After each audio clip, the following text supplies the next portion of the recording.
যিনি যন্ত্রণা দিয়েছেন। এই যে হুব্বা শ্যামল, এদের সঙ্গে এই পার্টির একাংশের সম্পর্ক ছিল। যা বলছেন অন রেকর্ড, কিন্তু আমি বলছি তো আপনাকে, আমি যা দেখেছি, আমি তো মিথ্যে কথা বলছি না আপনাকে।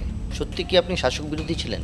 না, এসপি সাহেব বাংলোয় ডেকে পাঠালেন, ডেকে পাঠিয়ে বলেন, সুকুমার তোমাকে আর রাখা যাচ্ছে না, সিএম চাইছেন না, বুদ্ধবাবু চাইছেন না। সুকুমল দাস, অবসরপ্রাপ্ত পুলিশ অফিসার, বিনপুর এবং জামবনির বর্ডার চনসরো গ্রামে একটা বাড়িতে সরোদর মাহাতো আছে, সুচিত্রা মাহাতো আছে, আরও ছেলেপেলে আছে। আমরা লোকেট করলাম বাড়িটা, প্ল্যান ঠিক হলো। কেস ডায়েরিতে আমরা এমন অনেক অতিথিকে পেয়েছি, কেউ দাবাং, কেউ মনের কথা বলতে গিয়ে কেঁদে ফেলেছেন। আজ আমাদের এমন একজন অতিথি যিনি যন্ত্রণা দিয়েছেন, সাধারণ মানুষকে নয়, তার ডিপার্টমেন্টকে বা বিভিন্ন রাজনৈতিক নেতাকে। সেই যন্ত্রণার কীরকম সবটাই শুনবো তার কাছ থেকে। সুকোমল দাস, অবসরপ্রাপ্ত পুলিশ অফিসার, আজ কেস ডায়েরির অতিথি।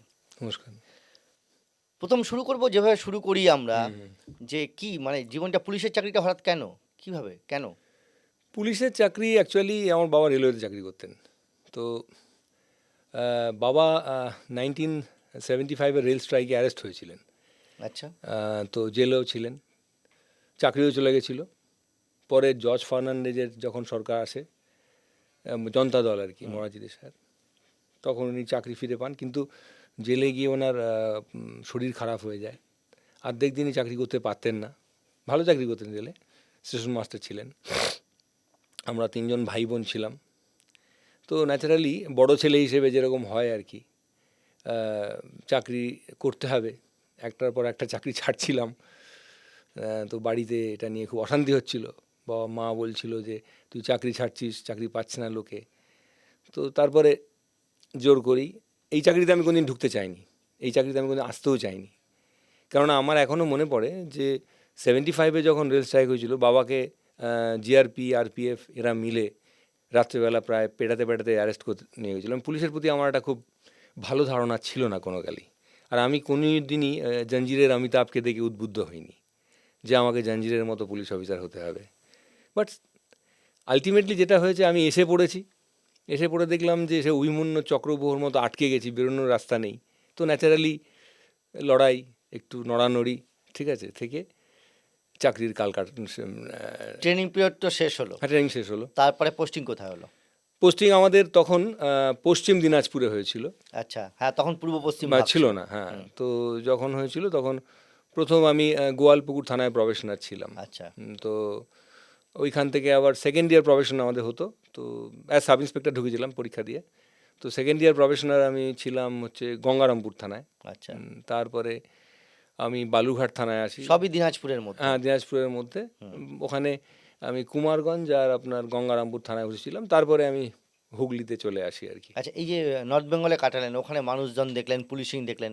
একটা সময় দুপুরবেলায় নর্থ বেঙ্গলে, আমি নিজের অভিজ্ঞতাতেও বলছি, দুপুরবেলায় খেতে আর ঘুমোতে যেতেন সব অফিসাররা। তো সেই সময় তো সেরকম ছিল নাকি?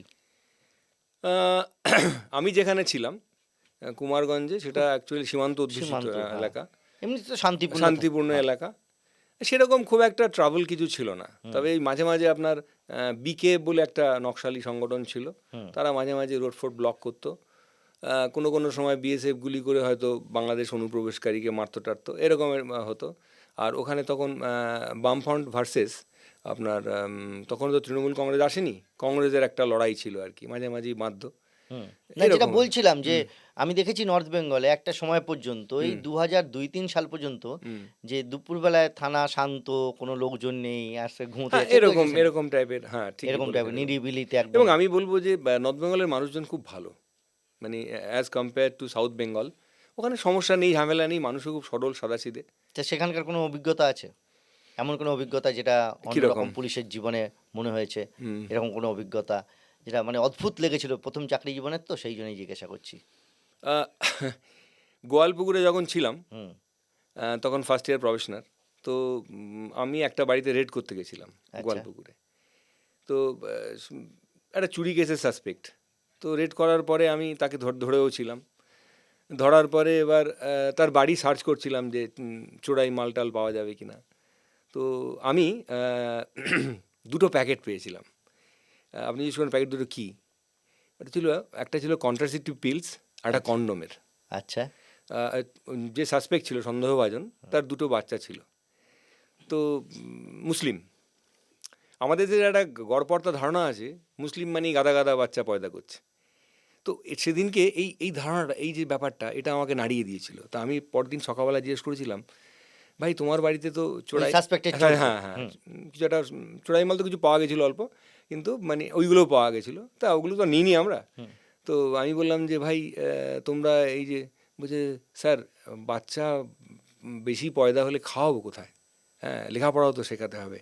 তো আমি দেখলাম যে একটা সমাজের একেবারে অন্তর্দয় শ্রেণী, হ্যাঁ যার লেখা নেই পড়া নেই, কিন্তু জাতীয় ধারার সঙ্গে সম্মিলিতভাবে থাকার এবং দেশের ভালো হবে বা ওর ভালো হবে, এই ব্যাপারটা কিন্তু বুঝে, এটা আমার কাছে খুব স্টার্নিং লেগেছিল আমার সেদিনকে, মানে অদ্ভুত অদ্ভুত লেগেছিল অভিজ্ঞতা। কেন I was brought up rather Muslim dominated এলাকায় মগরাহাটে, সেখানেকার যে চাল চিত্র আমি দেখতাম, আমার মনে একটা ধারণা হয়েছিল, আমাদের বাড়িতে ধারণা ছিল যে এরকম ব্যাপার ট্যাপার আছে, কিন্তু সেটা যে ভুল এবং এত অ্যাডভান্সড।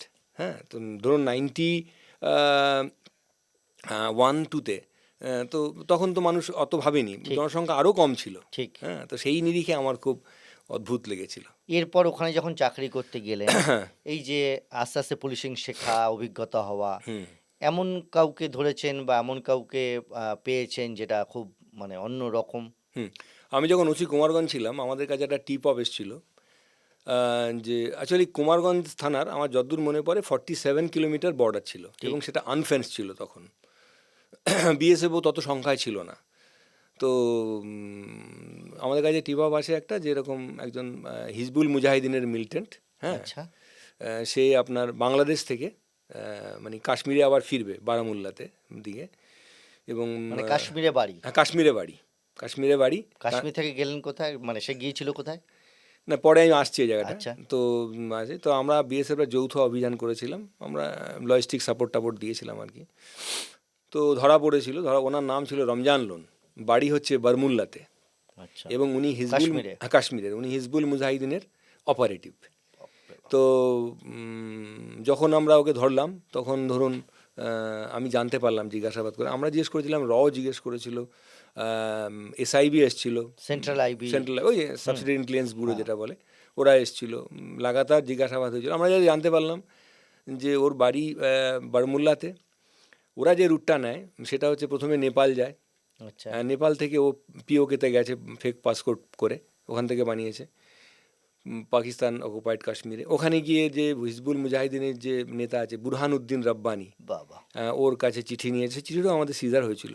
আচ্ছা। তো নিয়ে এসে ওরা বাংলাদেশ এসছে, বাংলাদেশে ফুলবাড়ি বলে একটা জায়গা আছে, সম্ভবত দিনাজপুর জেলার মধ্যে পড়ে, সীমান্তবর্তী। হ্যাঁ সীমান্তবর্তী। ওখানে একজন কবিরাজ আছে, আচ্ছা, he use to shelter all this things, ঠিক আছে। তো তাকে আমি আবার একজন মহিলাকে পাঠিয়ে তাকে আমি লোকেট করেছিলাম, ঠিক আছে, হ্যাঁ, এবং তার ছবিও আনিয়েছিলাম পরে, সেটা আমরা মানে বাংলাদেশে মহিলাকে পাঠিয়ে, আমাদের একজন সোর্স ছিল তখন, তো খোলা বর্ডার ছিল, তো অনেকেরই আছে যাদের আত্মীয় ওই পারে আছে। আচ্ছা। দেশভাগের পরে কি হয়েছে যে আত্মীয়র একটা অংশ ওদিকে, এখনো অনেক হিন্দু বা মুসলিমদের অনেক আত্মীয় আছে, ঠিক। তো সেরকম আমাদের তো তখন এত ট্যাবু ছিল না, তো তো পাঠিয়ে টেরিয়ে আমরা ফটো জোগাড় করেছিলাম, পরে আমি সিবিআইকে ওটা দিয়েছিলাম। মানে সিবিআই নিয়েছিল? হ্যাঁ, পরে কেসটা সিবিআই নিয়েছিল। আমি প্রায় দিল্লিতে ধরুন প্রায় 2 মাস ছিলাম সিবিআইয়ের সঙ্গে অ্যাটাচমেন্টে তখন, এই কেসটা নিয়ে আর কি। আচ্ছা। তো ইন্সপেক্টর কী ছিল নামটা, অশোক সিং তাড়িয়াল হবে নাম, উনি ছিলেন। তো যাই হোক, তো আমরা জিজ্ঞাসাবাদ করলাম এবং দেখা গেল পাকিস্তানের অনেক নথিপত্র, জেহাদি নথিপত্র এগুলো ছিল, এবং পাকিস্তানের অনেক বই যেগুলো প্রিন্টেড ইন পাকিস্তান ছিল। তারপরে $3,700 ইউএস ডলার ছিল। তো আমি ওদেরকে জিজ্ঞেস করেছিলাম যে এই ডলারের টাকাটা কী, তো ওরা বলেনি, উনি কিছু বললেন না, কিন্তু আমরা যতদূর জানি এটা হচ্ছে নার্কো টেরোরিজমের অঙ্গ আর কি, যে নার্কোটিক্স ওরা দেয়, দিয়ে তার বিনিময়ে টাকা নিয়ে আসে, কিছু টাকা অপারেটিভ রাখে, কিছু টাকা সংগঠনে চলে যায়। আচ্ছা। তো দিস ইজ দ্য থিং। তারপরে সবচেয়ে আশ্চর্যের ব্যাপার হলো এই কেসটা সিবিআই নিল, এবং দীর্ঘদিন পরে আমি যখন বালুরঘাট কোর্টে সাক্ষী দিতে গিয়ে দেখলাম যে অর্ধেক নথি নেই, রমজান লোন গড়হাজির, ঠিক আছে, মানে রমজান লোন তো অ্যারেস্ট হয়েছিল, তারপরে গড়হাজির মানে হয়তো বেল পেয়ে গেছে, সে আর অ্যাপিয়ার করেনি, মানে সে বিলটা কাকে কেন দেওয়া হলো তাও জানি না, ঠিক আছে? তো সিবিআই মামলা এরকম ভাবে বেল হ্যাঁ, পেয়ে চলে হ্যাঁ, গেল? হ্যাঁ, চলে গেছে। এত বড় একজন তো হিজবুল মুজাহিদিনের হ্যাঁ, একজন সদস্য? হ্যাঁ। তো এটা আমার খুব মানে one of the important things আমি ওখানে পেয়েছিলাম আর কি। কেউ কোর্টে কোনো প্রশ্ন তুললো না, কেউ কিছু কথা? ব্যাপারটা সিবিআই হাতে, প্রশ্ন তো সিবিআই তুলবে। না, সিবিআইয়ের বিরুদ্ধেই তো প্রশ্নটা ওঠা উচিত। হ্যাঁ, উচিত। হ্যাঁ। এই যে আমরা মনে করি দেশের সর্বোচ্চ সংস্থা তো তার আমি এরকম দেখলাম যে একজন মনে হয় হেড কনস্টেবল হবে সিবিআইয়ের, সেই একটা লাল শালুতে বেঁধে ডকুমেন্টসগুলো নিয়ে এসেছিল। হ্যাঁ। তাতে ডকুমেন্ট পাওয়া গেল তা না? আমি দেখলাম যখন হিয়ারিং শুরু হচ্ছে, মানে শুনানি শুরু হচ্ছে, হ্যাঁ। সওয়াল জবাব হচ্ছে, ডিফেন্স লয়ার বা প্রসিকিউশনস লয়ার, হুম। তো তখন যেসব প্রশ্ন টশ্ন করছে তার জন্য তো নথি দরকার। হুম। তো সেই নথির আর্ধেকই দেখলাম নেই আর কি। ঠিক আছে, আমরা বুঝতে পারলাম না যে ব্যাপারটা কী হলো। আমার কাছে খুব আশ্চর্যজনক মনে হয়েছিল আর কি এটা। খারাপ লাগেনি? জানাননি? হ্যাঁ, ঊর্ধ্বতন কর্তৃপক্ষকে হ্যাঁ, জানাননি? জানিয়েছিলাম। এখন ব্যাপারটা কি, ঊর্ধ্বতন কর্তৃপক্ষ যিনি ছিলেন তাদের অর্ধেক রিটায়ার করে গেছেন। ঠিক ঠিক। আছে, হ্যাঁ। আর ট্রায়াল জেনারেলি কোর্টে কি হয়, শুনানি বহুদিন বাদে হয়, হুম। এটাও বহুদিন বাদে আছে। না, কিন্তু তারপরে একজন টেররিস্ট ছাড়া পেয়ে যাবে, হ্যাঁ। তার মানে তো এজেন্সির ক্ষেত্রে এটা একটা বড় ব্যর্থতা এবং আমার ভুল। তো মনে হলো যে কি এটা এত বড় ইম্পর্টেন্ট একটা কেস, এত বড় একটা এই রমজান লোনকে আর কোনোদিন পাওয়া গিয়েছে?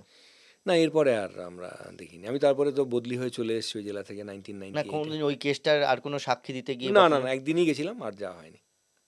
মানে তার মানে কোর্টে আর কেসটা ওঠেইনি হয়তো সেইভাবে? সেটা বলতে পারবো না, কিন্তু আমি যতটুকুনি দেখেছি আমি আপনাকে এ বললাম তো আর কি। মারাত্মক ঘটনা বলছেন। আমাদের দেশের অন্যতম বড় নামী এজেন্সি, তারাই এরকম করছে। এবং যে সময়টা টেরোরিজমটা সর্বোচ্চ পর্যায়ে পৌঁছচ্ছে আস্তে আস্তে, যা খুব ভালো কথা জানলাম আপনার কাছ থেকে, যে টেরোরিজমের ক্ষেত্রে কীভাবে ফান্ডিং হয়। এই একদম যে পুরো ফান্ডিং এটা। নারকোটিক্স নিয়ে যাওয়া, টাকা আনা, সেই টাকা এইভাবে অস্ত্র কেনা বা অন্য কিছুতে কাজে লাগানো হয়। ওখান থেকে তারপর কি করলেন? কোথায় গেলেন? তারপরে আমি পারিবারিক কারণে দরখাস্ত করতে তখন একদিন আমার বদলি হয়ে গেল আচ্ছা। হুগলিতে। আচ্ছা। আহ, তো হুগলিতে প্রথম এসে আমি ইয়েতে ছিলাম কিছুদিন, আরামবাগ থানায় ছিলাম ডেপুটেশনে। তারপরে আমার পোস্টিং হলো আপনার কোন্নগর ফাঁড়িতে আর কি, sub inspector sub OC. Inspector হিসেবেই ওসি, ওটা কোন্নগর ফাঁড়ির অফিসার ইনচার্জ ছিলাম। তারপরে গোঘাট থানায় ওসি হয়েছিলাম, তারপরে রিসরায়, রিসরা থেকে এরকম আর কি। তো সেই সময় তো ওখানে বিরাট দাদা মস্তানদের দাপট। হ্যাঁ, গোঘাটে যেটা হয়েছিল, গোঘাটে একটা দারুণ জিনিস দেখেছিলাম, যেটা তখন 2000 সাল, মানে লোকসভা নির্বাচনের আগেটাগে। তখন আপনার মানে পশ্চিম মেদিনীপুরের বর্ডারও আছে, বাঁকুড়ার বর্ডারও আছে, বাঁকুড়ার শিহর অঞ্চলটা পুরো গোঘাটের কাছাকাছি পড়ে। আর আপনার হচ্ছে ওদিকে আপনার পশ্চিম মেদিনীপুরের সম্ভবত তেঁতুলমারি টারি আর কি জায়গাগুলো, সেগুলোও পড়ে। তো তখন আপনার সিপিএমের সঙ্গে জনযুদ্ধ গোষ্ঠীর একটা আঁতাত হয়েছিল, ঠিক। এবং বিজেপির সঙ্গে তৃণমূলের আঁতাত ছিল। ঠিক আছে, এবং তখন এই সীমান্তগুলোতে লড়াই হতো। মানে এই সীমানাগুলো আর কি, হ্যাঁ, মানে সীমানাগুলোতে, গুহাটের। হ্যাঁ, লড়াইটা কিরকম হতো, বন্দুকের লড়াই হতো। আচ্ছা। এবং সেখানে আপনার তৃণমূলের হাতে তো কোনো অস্ত্রশস্ত্র নেই, মারা যেত। আর ওদের লং রেঞ্জ গান ছিল, যেহেতু নকশাল সম্পন্থী সংগঠন ওদের সময় ছিল। সম্ভবত যতদূর মনে পড়ে অসিত সরকার ছিল এই জনযুদ্ধ গোষ্ঠীর আতাতের মূল হোতা আর কি। কমান্ডার। হ্যাঁ, কমান্ডার অসিত সরকার ছিল আর কি। লালগড়ে যার প্রথম ছোট আঙারের পরে যার যাই হোক, ইন্টারভিউ আমি করেছিলাম। তো যাই হোক, তো ওর বোনও পরে মাওবাদীতে হ্যাঁ, ঢুকেছিল, হ্যাঁ, কি ওর নামটা, গর্বেতার ছেলে। কি ওর নামটা ভুলে গেলাম। তো ছিল, এবং তখন বিরোধী দল যারা ছিল তৃণমূল, ন্যাচারালি সিপিএম শাসক দল যা করার করতো আর কি। ওখানে তখন অভয় ঘোষ, লড়কা পাত্র, তুলসী সিংহ রায় সব নেতা টেতা ছিল আর কি। তো তখন মনোরঞ্জন বাবু ছিলেন তৃণমূলের নেতা, দিলীপ বলে একটা ছেলে ছিল, খুব ভালো ছেলে, প্রাইমারি স্কুলের টিচার। তো তাদেরকে বিরুদ্ধে মিথ্যে মামলা টামলা করা আমরা সাপোর্ট করতাম, কিন্তু আমরা বিরোধীদেরকে। প্রোটেক্ট করতাম। এবং এমনও হয়েছে যে তৃণমূলের ছেলেকে মেরে এরকম অর্ধেক গলা পুঁতিয়ে রেখেছে মাটির তলায়, হ্যাঁ, সেরকম আমি উদ্ধার করে নিয়ে এসেছি। ফলুই বলে কি একটা ঘটনা গ্রাম, হয়েছিল একটু বলুন তো। একজন ছেলেকে মানে এরকম ক্যাঙ্গারু কোট করে সিপিএমের লোকজন আচ্ছা। আর কি, মানে মাটিতে প্রায় এরকম পুঁতে রেখেছিল আর কি। তো মানে এরকম, গলা অবধি পুঁতে হ্যাঁ, রেখেছে, গলা শুধু অবধি, মুখটা বেরিয়ে হ্যাঁ, রয়েছে। তারপরে এটা তো আমরা ম্যাজিকে দেখি, তারপরে আমরা সেরকম ভাবে শাস্তি দেওয়া হতো ক্যাঙ্গারু কোর্টে। তারপরে আমরা তুলে তুলে আনলাম। তো এরবারে ডক্টর মহেশ্বর মুর্মু ছিলেন মন্ত্রী বামফ্রন্টের, ওর একটা ইয়ে ছিল, কি বলে আপনার জনসভা ছিল। সেই জনসভায় 144 হয়েছিল যে কেউ অস্ত্রশস্ত্র নিয়ে যেতে পারবে না। তো কিছু লোক ধারালো অস্ত্রশস্ত্র নিয়ে যাচ্ছিলো সিপিএম সমর্থক। তো আমরা দুজনকে ধরেছিলাম, ধরে বদনগঞ্জে অনুষ্ঠানটা ছিল আর কি, ওদের মিটিংটা বদনগঞ্জ ফাঁড়িতে আমি দেখেছিলাম। দেখার পরেই তো কিছু নেতাকে নিয়ে, কিছু কর্মীকে নিয়ে, প্রায় 1-150, অভয় ঘোষ ছিল জোনাল সেক্রেটারি। তো সে আমাদের ঘিরে টিরে দিল, দিয়ে তো ম্যান হ্যান্ডেল করতে শুরু করলো, কেন ছাড়বেন না, আসামি ছাড়িয়ে নিয়ে গেল। ছাড়িয়ে নিয়ে গেল কেন? তারপরে আমাদেরই প্রতিরোধ বলতে পারেন করতে গিয়ে লাঠিচার্জ হলো, এবং সেই সময় অভয় ঘোষ হচ্ছে দুর্দণ্ড প্রতাপ নেতা ওই অঞ্চলের, জোনাল সেক্রেটারি সিপিএমের, বুঝতেই পাচ্ছেন। হুম হুম। তো অভয় ঘোষকে অ্যারেস্ট করলাম, তুলসী সিংহ রায়কে অ্যারেস্ট করলাম, ঠিক আছে। এর অ্যারেস্ট হয়ে এলো রাত্রেবেলা। মানে ওরা তো ছাড়িয়ে নিয়ে গেল, তারপরে লাঠিচার্জ করে তোকে অ্যারেস্ট করলেন, না, কিন্তু ক্রিমিনাল পেলেন না। ছাড়িয়ে নিয়ে গেল যাদেরকে আমরা অস্ত্র রাখার জন্য আর কি 144 ভায়োলেট করার জন্য অ্যারেস্ট করেছিলাম। অস্ত্র মানে টাঙ্গি ছিল আর কি। তাদেরকে তো ছাড়িয়ে নিয়ে গেল, এবার আপনি নেতাদেরকে অ্যারেস্ট করলেন, কিভাবে অ্যারেস্ট করলেন? ওরা যখন ছাড়ানোর সময় যখন আমাদেরকে মারপিট করছিল, হ্যাঁ, তখন আর কি আমরা প্রতিরোধ করি এবং দিয়ে লাঠিচার্জ ধরলাম ওখানে। আচ্ছা, তিনজন মতো ছিল মনে হয়, যদুর মনে, তুলসী সিংহ রায় ছিল, অভয় ঘোষ ছিল, আরেকজন কেউ ছিল। হ্যাঁ, তবে রাত্রিবেলা নিয়ে এলাম, তখন অজয় নন্দা সাহেব আমাদের এসডিপিও সাহেব ছিলেন, খুব সাপোর্ট করলেন। এবং গঙ্গেশ্বর সিং সাহেবও ছিলেন এসপি, আমাদের খুব সাপোর্ট করলেন, সাপোর্ট করে, এবং ওনাদের সাপোর্টের জন্যই কিন্তু আসামিটাকে থানায় রাখতে পেরেছিলাম, থ্যাঙ্কস টু দেম। তো তারপরে মামলা মোকদ্দমা হলো, রাত্রিবেলা অনিল বোস এলেন সব লোকজন নিয়ে, বললেন ফরগিভ অ্যান্ড ফরগেট। আমি বললাম স্যার এখানে ফরগিভেরও কেন ব্যাপার নেই, ফরগেটও কেন, ইলেকশন চলছে, ইলেকশন কমিশনের আন্ডারে আমরা আছি, এটা ইলেকশন অফেন্সের মধ্যে পড়ে, এবং অ্যারেস্ট হয়েছে, এফআইআর হয়েছে, আমি কিছু করতে পারবো না, কাল কোর্টে পাঠাচ্ছি, আপনি কোর্ট থেকে যা করার করে নেবেন। তো তো আমরা ধরে টরে পাঠালাম, পাঠানোর পরে আপনার তারপর দিন জামিন হয়ে গেল। তো ওখানে একটা পত্রিকা ছিল, আরামবাগ পত্রিকা, খুব নামী পত্রিকা, একটা মুসলিম ছেলে, সম্ভবত আরিফুল আছে না, যে কিছু কিছু লোকাল এলাকায় ভালো সাংবাদিকতা করে, ও লিখলো অভয় অরণ্যে অভয় ধৃত।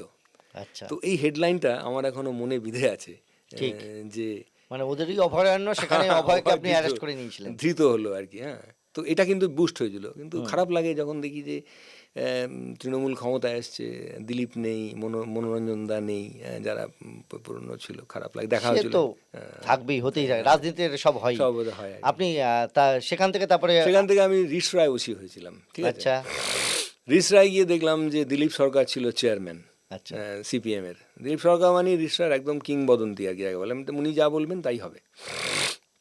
এটা তো লোকমুখে প্রচারিত, আপনি সেই সময়কার অফিসার হিসেবে বলছেন এটা সত্যি? এর সত্যি ঘটনা, মানে সেই সময় সিপিএম এর একজন একদম একদম এইরকম নেতা ছিল, একদম, যা বলবেন তাই যা হবে, বলবেন তাই, মানে বাঘে গরুতে এক ঘাটে জল খাবে। হ্যাঁ, দিলীপ সরকার হ্যাঁ বললে হ্যাঁ, না বললে না, ঠিক বাবা, আছে। এটা কি মানে জনসমর্থনে নাকি রাজনৈতিক দেখুন, প্রভাবে? জনসমর্থনে বলবো না, রাজনৈতিক প্রভাব, পেশি শক্তি, আচ্ছা, এবং এই যে হুব্বা শ্যামল, হুম, এদের সঙ্গে এই পার্টির একাংশের সম্পর্ক ছিল, হ্যাঁ, এবং তাদের মাসেলকেই পার্টি ইউজ করতো।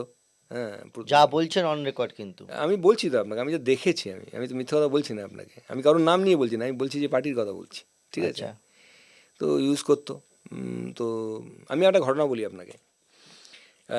আমি তখন নর্থ চব্বিশ পরগনা থাকি, আমাদের পৈতৃক বাড়িতে।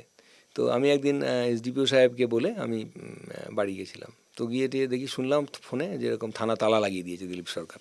হ্যাঁ, হ্যাঁ, তো আমি বললাম কেন, বলছে উনি এসে, সেকেন্ড অফিসার আমাকে বললো যে এরকম, উনি এসে বললেন যে ওসি নেই, দেখা করতে পারলো না, থানার দরকার নেই, থানা বন্ধ। অ্যাকচুয়ালি ব্যাপারটা হচ্ছে থানাটা নতুন ছিল, আমি দ্বিতীয় ওসি ছিলাম, এর আগে সুধীর শীল নামে একজন সাব ইন্সপেক্টর ওসি ছিলেন। তো বয়স হয়ে গেছিলো, বলছিলেন যে আমি আর থাকবো না, স্বেচ্ছায় চলে গেছিলেন। তো আমি ওই জায়গায় এসেছিলাম। তো থানাটা তো ওই সরকারি বিল্ডিং ছিল না, ভাড়া বিল্ডিং ছিল। দিলীপ সরকার ওই ভাড়াটা জোগাড় করে দিয়েছিলেন, তার তো সেট আপ ফেসিলিটেট করেছিলেন, একটা সরকার তো টাকা দেবে, দিলীপ সরকার তো আর টাকা দেবে না, তা দিয়ে চলে গেছিলেন। তারপরে আমি এসডিপিও সাহেবকে, মানে ওখানে সরকার, তাহলে সরকার বলতে দিলীপ সরকার একদম এই অবস্থা ছিল, থানায় তালা মেরে চলে গেল। কি করলেন আপনি? তারপর থানা, আপনি তো বাইরে ছিলেন, আমি বাড়ি ছিলাম, তারপরে তালাটা এসে ভাঙলাম টাঙলাম, ঢুকলাম। তারপরে আমি সাহেবকে, আমাদের সাহেব যারা রয়েছেন, এসডিপিও সাহেব, বড় সাহেবকে জানালাম টানালাম। তো তারপর দেখলাম কোনো কিছু হলো না। তো ওনারা বললেন যে, বুঝতেই পারছেন, তো ওনারা বললেন যে এটা ওনারা পার্টিগতভাবে ব্যবস্থা নিচ্ছেন। আমি বললাম স্যার পার্টিগতভাবে ঠিক আছে, কিন্তু আমাদেরও তো একটা দায়িত্ব আছে, তো জনসমক্ষে কী বার্তা যাচ্ছে, তো সকলে এসে তালা লাগিয়ে চলে যাবে। হ্যাঁ, উনি বড় তালা লাগিয়েছেন, এবার ছোটো ছোটো তালা লাগিয়ে দিয়ে চলে যাবে, তা আমরা চাকরি করবো কীভাবে। যাকে কিছুদিন বাদেই এদের উদ্ধত্ত এত বেড়ে গেল, রিসরা ফাঁড়ি আছে জিটি রোডের ওপরে, ঠিক গঙ্গার ধারে। তো ওইখানে আমি অফিসার নিয়ে রেড করছিলাম, ওখানে প্রচুর মদের ফাটি আছে। রেড করার পরে 5-6 জনকে আমরা ধরেছিলাম। ধরার পরে এবার ওইখানে একজন কাউন্সিলর ছিলেন, উনি আবার দিলীপ সরকারের খুব পেটোয়া। নাম মনে নেই আমার, যাই হোক। যাকে। তো উনি এসে আমাদের সঙ্গে তো হম্বিতম্বি শুরু করে দিলেন, খিস্তি খেয়েও শুরু হলো। তারপরে ওনার যারা সদস্য, মানে সরি, কী বলবো, সাঙ্গপাঙ্গ। সাঙ্গপাঙ্গ আর কি, হ্যাঁ, তারা এসে তো ভাঙচুর শুরু করলো থানায় ফাঁড়িতে। ফাঁড়িতে, হ্যাঁ। তারপরে আমাদের গাড়িটা ভেঙে দিল। তারপরে আমরা লাঠিচার্জ শুরু করলাম, ঠিক আছে, করে তো ওনাকে ধরলাম। ধরার পরে ওই কাউন্সিলরকে। কাউন্সিলরকে ধরলাম, সঙ্গে 2-3 জন আরও ধরা পড়লো। কাউন্সিলর যা হয়, আমার দেশে প্রভাবশালীদের কী হয়, যে কিছু হলেই হসপিটালে ভর্তি হয়ে যায়। উনি হসপিটালে ভর্তি হলেন, বললেন কোমরে লেগেছে টেগেছে, যাকে যাই হোক। তো ঠিক 9টার সময় অনিল বোস আমায় ফোন করলেন, যে তার আগে অভয় ঘোষকে ধরেছিলাম। তো আমাকে বললেন যে তুমি আবার উৎপাত শুরু করে দিয়েছো রিসরায় গিয়ে, হ্যাঁ, তুমি ওকে কেন ধরলে? আমি বললাম এই হয়েছে স্যার, সে এক্ষুনি ছেড়ে দাও। তাই আমি বললাম দেখুন স্যার, এই তো ছাড়বো, আমাদের সাহেবরা না বললে আমি ছাড়বো না, আমরা তো সাহেবদের চাকরি করি। তারপরে বলার পরে এসডিপিও সাহেবকে বললাম, এসডিপিও সাহেব বললেন যে কি করা যাবে। আমি স্যার নন বেলেবল ধারায় কেস হয়েছে, আমার তো ক্ষমতা নেই, ঠিক আছে। এখন উনি যে ইনজিওর্ড, গাড়ি ভাঙচুর করেছে, ইনজিওর্ড হয়েছেন বা অসুস্থ হয়ে পড়েছেন অ্যারেস্টের পরে বা যাই হোক, তো ওটা কোর্টে দেখাবেন, তাহলে নিশ্চয়ই ওনারা কনসিডার করে জামিন টামিন দিয়ে দেবেন, তো ডাকাতি ফাকাতির কেস নয়। তো যাই হোক, উনি কিছু বললেন না। তারপরে আমি বললাম স্যার একটু বড়ো সাহেবকে জানিয়ে দিন। বড়ো সাহেব সম্ভবত বাইরে ছিলেন। তো বড় সাহেব রাত্রির 11টার সময়, তখন তো মোবাইল ছিল না। বড় সাহেব মানে এসপি। এসপি, হ্যাঁ। কে ছিলেন? সম্ভবত একজন সাউথ ইন্ডিয়ান সাহেব ছিলেন, কি রমেশবাবু সাহেব ছিলেন। তো আমাকে ওনার ওপরও দাবাও ছিল আর কি, নিশ্চয়ই। বলছে যে এরকম বললো অনিল বোস, তুমি ছাড়লে না কেন? এসপি বলছেন হ্যাঁ আপনাকে? হ্যাঁ, তুমি ছাড়লে না কেন? আমি আপনি বললাম তখন সাব ইন্সপেক্টর ওসি? হ্যাঁ, পুরোসি।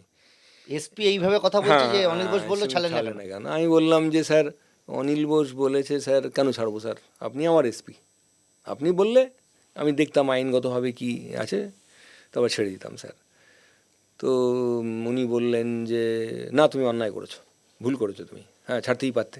আমাকে এখন উল্টোপাল্টা বলছে, নিশ্চয়ই এরা তো নেতা মানুষ, যা তা বলে সাহেবদের। তো যাই হোক, সাহেবরাও চাপে টাপে ছিলেন আর কি। তো আমি তারপরে উনি বললেন যে ঠিক আছে, কালকে ওরা থানা ঘেরাও করবে বলছে, হ্যাঁ, they will be for you, ঠিক এরকম মনে হয়, ইংরেজি শব্দগুলো মনে হয়, they will be for your blood, হ্যাঁ, I won't send a single constable to your police station. বাপ, তো আমি বললাম স্যার ঠিক আছে স্যার, কী করা যাবে। তারপরে মানে তো কাজে তো থ্রেট। হ্যাঁ, তারপর সকালবেলা দেখলাম ওরা বার্তা দিয়ে গেল একটা, যে আমরা থানাতে স্মারকলিপি জমা দিতে আসবো, যা বলে আর কি। তো নাথুরাম বলে একজন নেতা ছিলেন, লোকটি ভালো। অ্যাকচুয়ালি আমি আপনাকে বলি, বেসিক্যালি আমার ঠাকুরদা পার্টিশনের পরে 1947-এ কোন্নগরে চলে আসেন। কোন্নগরে আমাদের বাড়িটারই আছে, আচ্ছা, পরে সবাই চেনে যায়। সুকান্তনগরে। আমি ছোটোবেলায় আমার বাবা রেলে কাজ করতেন, ওখান থেকে চলে গেছেন, ঘুরতে ঘুরতে বাইরে আমরা সেটেল হয়ে গেছি। তো ন্যাচারালি বাবাকে সকলে চেনে। নাথুদা ছিল বাবার খুব কাছের লোক, দিলীপ সরকারও কাছের লোক। এবং ওখানে ওই জেলাতে দীনেন গুপ্ত যখন সিপিআইয়ের সাংসদ ছিলেন, সেই সময়কার পার্টি সদস্য আমার বাবা, মনোরঞ্জন রায়ের সঙ্গে পার্টি করতেন, পার্টিতে প্রভাব ছিল। তা আমি তো বাঙাল ভাষায় বললাম যে কাহা কী হবে, হ্যাঁ, এই যে তোমরা আইসো, হ্যাঁ, থানা ঘেরাও করতেছো, এসপিরও ফোর্স পাঠাবেন না, আমাকেও ফোর্স নাই, হ্যাঁ, বলে ভাবিস না, আমি দেখতেছি কী করা যায়। তো যাকে আমি এসডিপিও সাহেবকে ফোন করলাম, ফোন করে বললাম, বলে সুকমল আমার তো ইচ্ছা আছে। উনি খুব হেল্পফুল ছিলেন। আচ্ছা, সরকার সাহেব, সুপ্রতিম সরকার সাহেব। তো আমি বললো যে দেখো, এরকম তো তুমি বুঝতেই পারছো, আমার 2জন সিকিউরিটি আছে, তোমাকে পাঠাবো? আমি না স্যার, পাঠাতে হবে না, আপনি বিপদে পড়ে যাবেন, ছেড়ে দিন। তো তো এইগুলো ব্যাপার। এসপি সাহেব এরকম হেল্প করলেন না, হ্যাঁ তো এটা কি চলতেই থাকলো? হ্যাঁ, তার জেনারেলি হয় কি, জেনারেলি আমার দেখুন, যুগে যুগে রাজনৈতিক নেতারাই আমাদের ডিপার্টমেন্টকে নিয়ন্ত্রণ করে, এটা তুমি যদি বলো, এটা মানে অলিখিত সত্য। ঠিক। হ্যাঁ, সবাই এবং সংসদীয় গণতন্ত্রে এটাই স্বাভাবিক। আমাদের ভারতবর্ষে তো পুলিশের কোনো অটোনমি নেই, ঠিক আছে। তো ন্যাচারালি নিয়ন্ত্রিত হয় পলিটিক্যাল, কংগ্রেসের সময়ও তাই ছিল, সিপিএমের সময়ও তাই ছিল, যখন যে যুগে, অন্য রাজ্যে যাও বিজেপিও তাই নিয়ন্ত্রণ করছে, কোনো ব্যাপার নয়। তো তখনও নিয়ন্ত্রণ তাই ছিল। সাহেবরাও ন্যাচারালি আমাকে নিয়ে খুব প্রেশারে ছিলেন, বিরক্ত। তো কিরকম? যাই হোক, একদিন তো উনি হঠাৎ দেখে ফোন করলেন, এরকম, হ্যাঁ, মজা লাগে আর কি আমার। তো উনি বললেন যে সুকমল, আমি ছুট্টি চলে যাচ্ছি, সাউথ ইন্ডিয়ান ছিলেন, বাংলা অ্যাকসেন্ট এরকম ছিল, আমি ছুট্টি চলে যাচ্ছি, তুমি বি ছুট্টি চলে যাও। আমি বললাম কেন স্যার? মানে এসপি ছুটিতে যাবে, তার জন্য একজন ফাঁড়ির না, ফাঁড়ি না, তখন থানার ওসি কে বলছে, সাব ইন্সপেক্টর ওসি কে বলছে যে ছুটি চলে যাও। আমি কেন স্যার?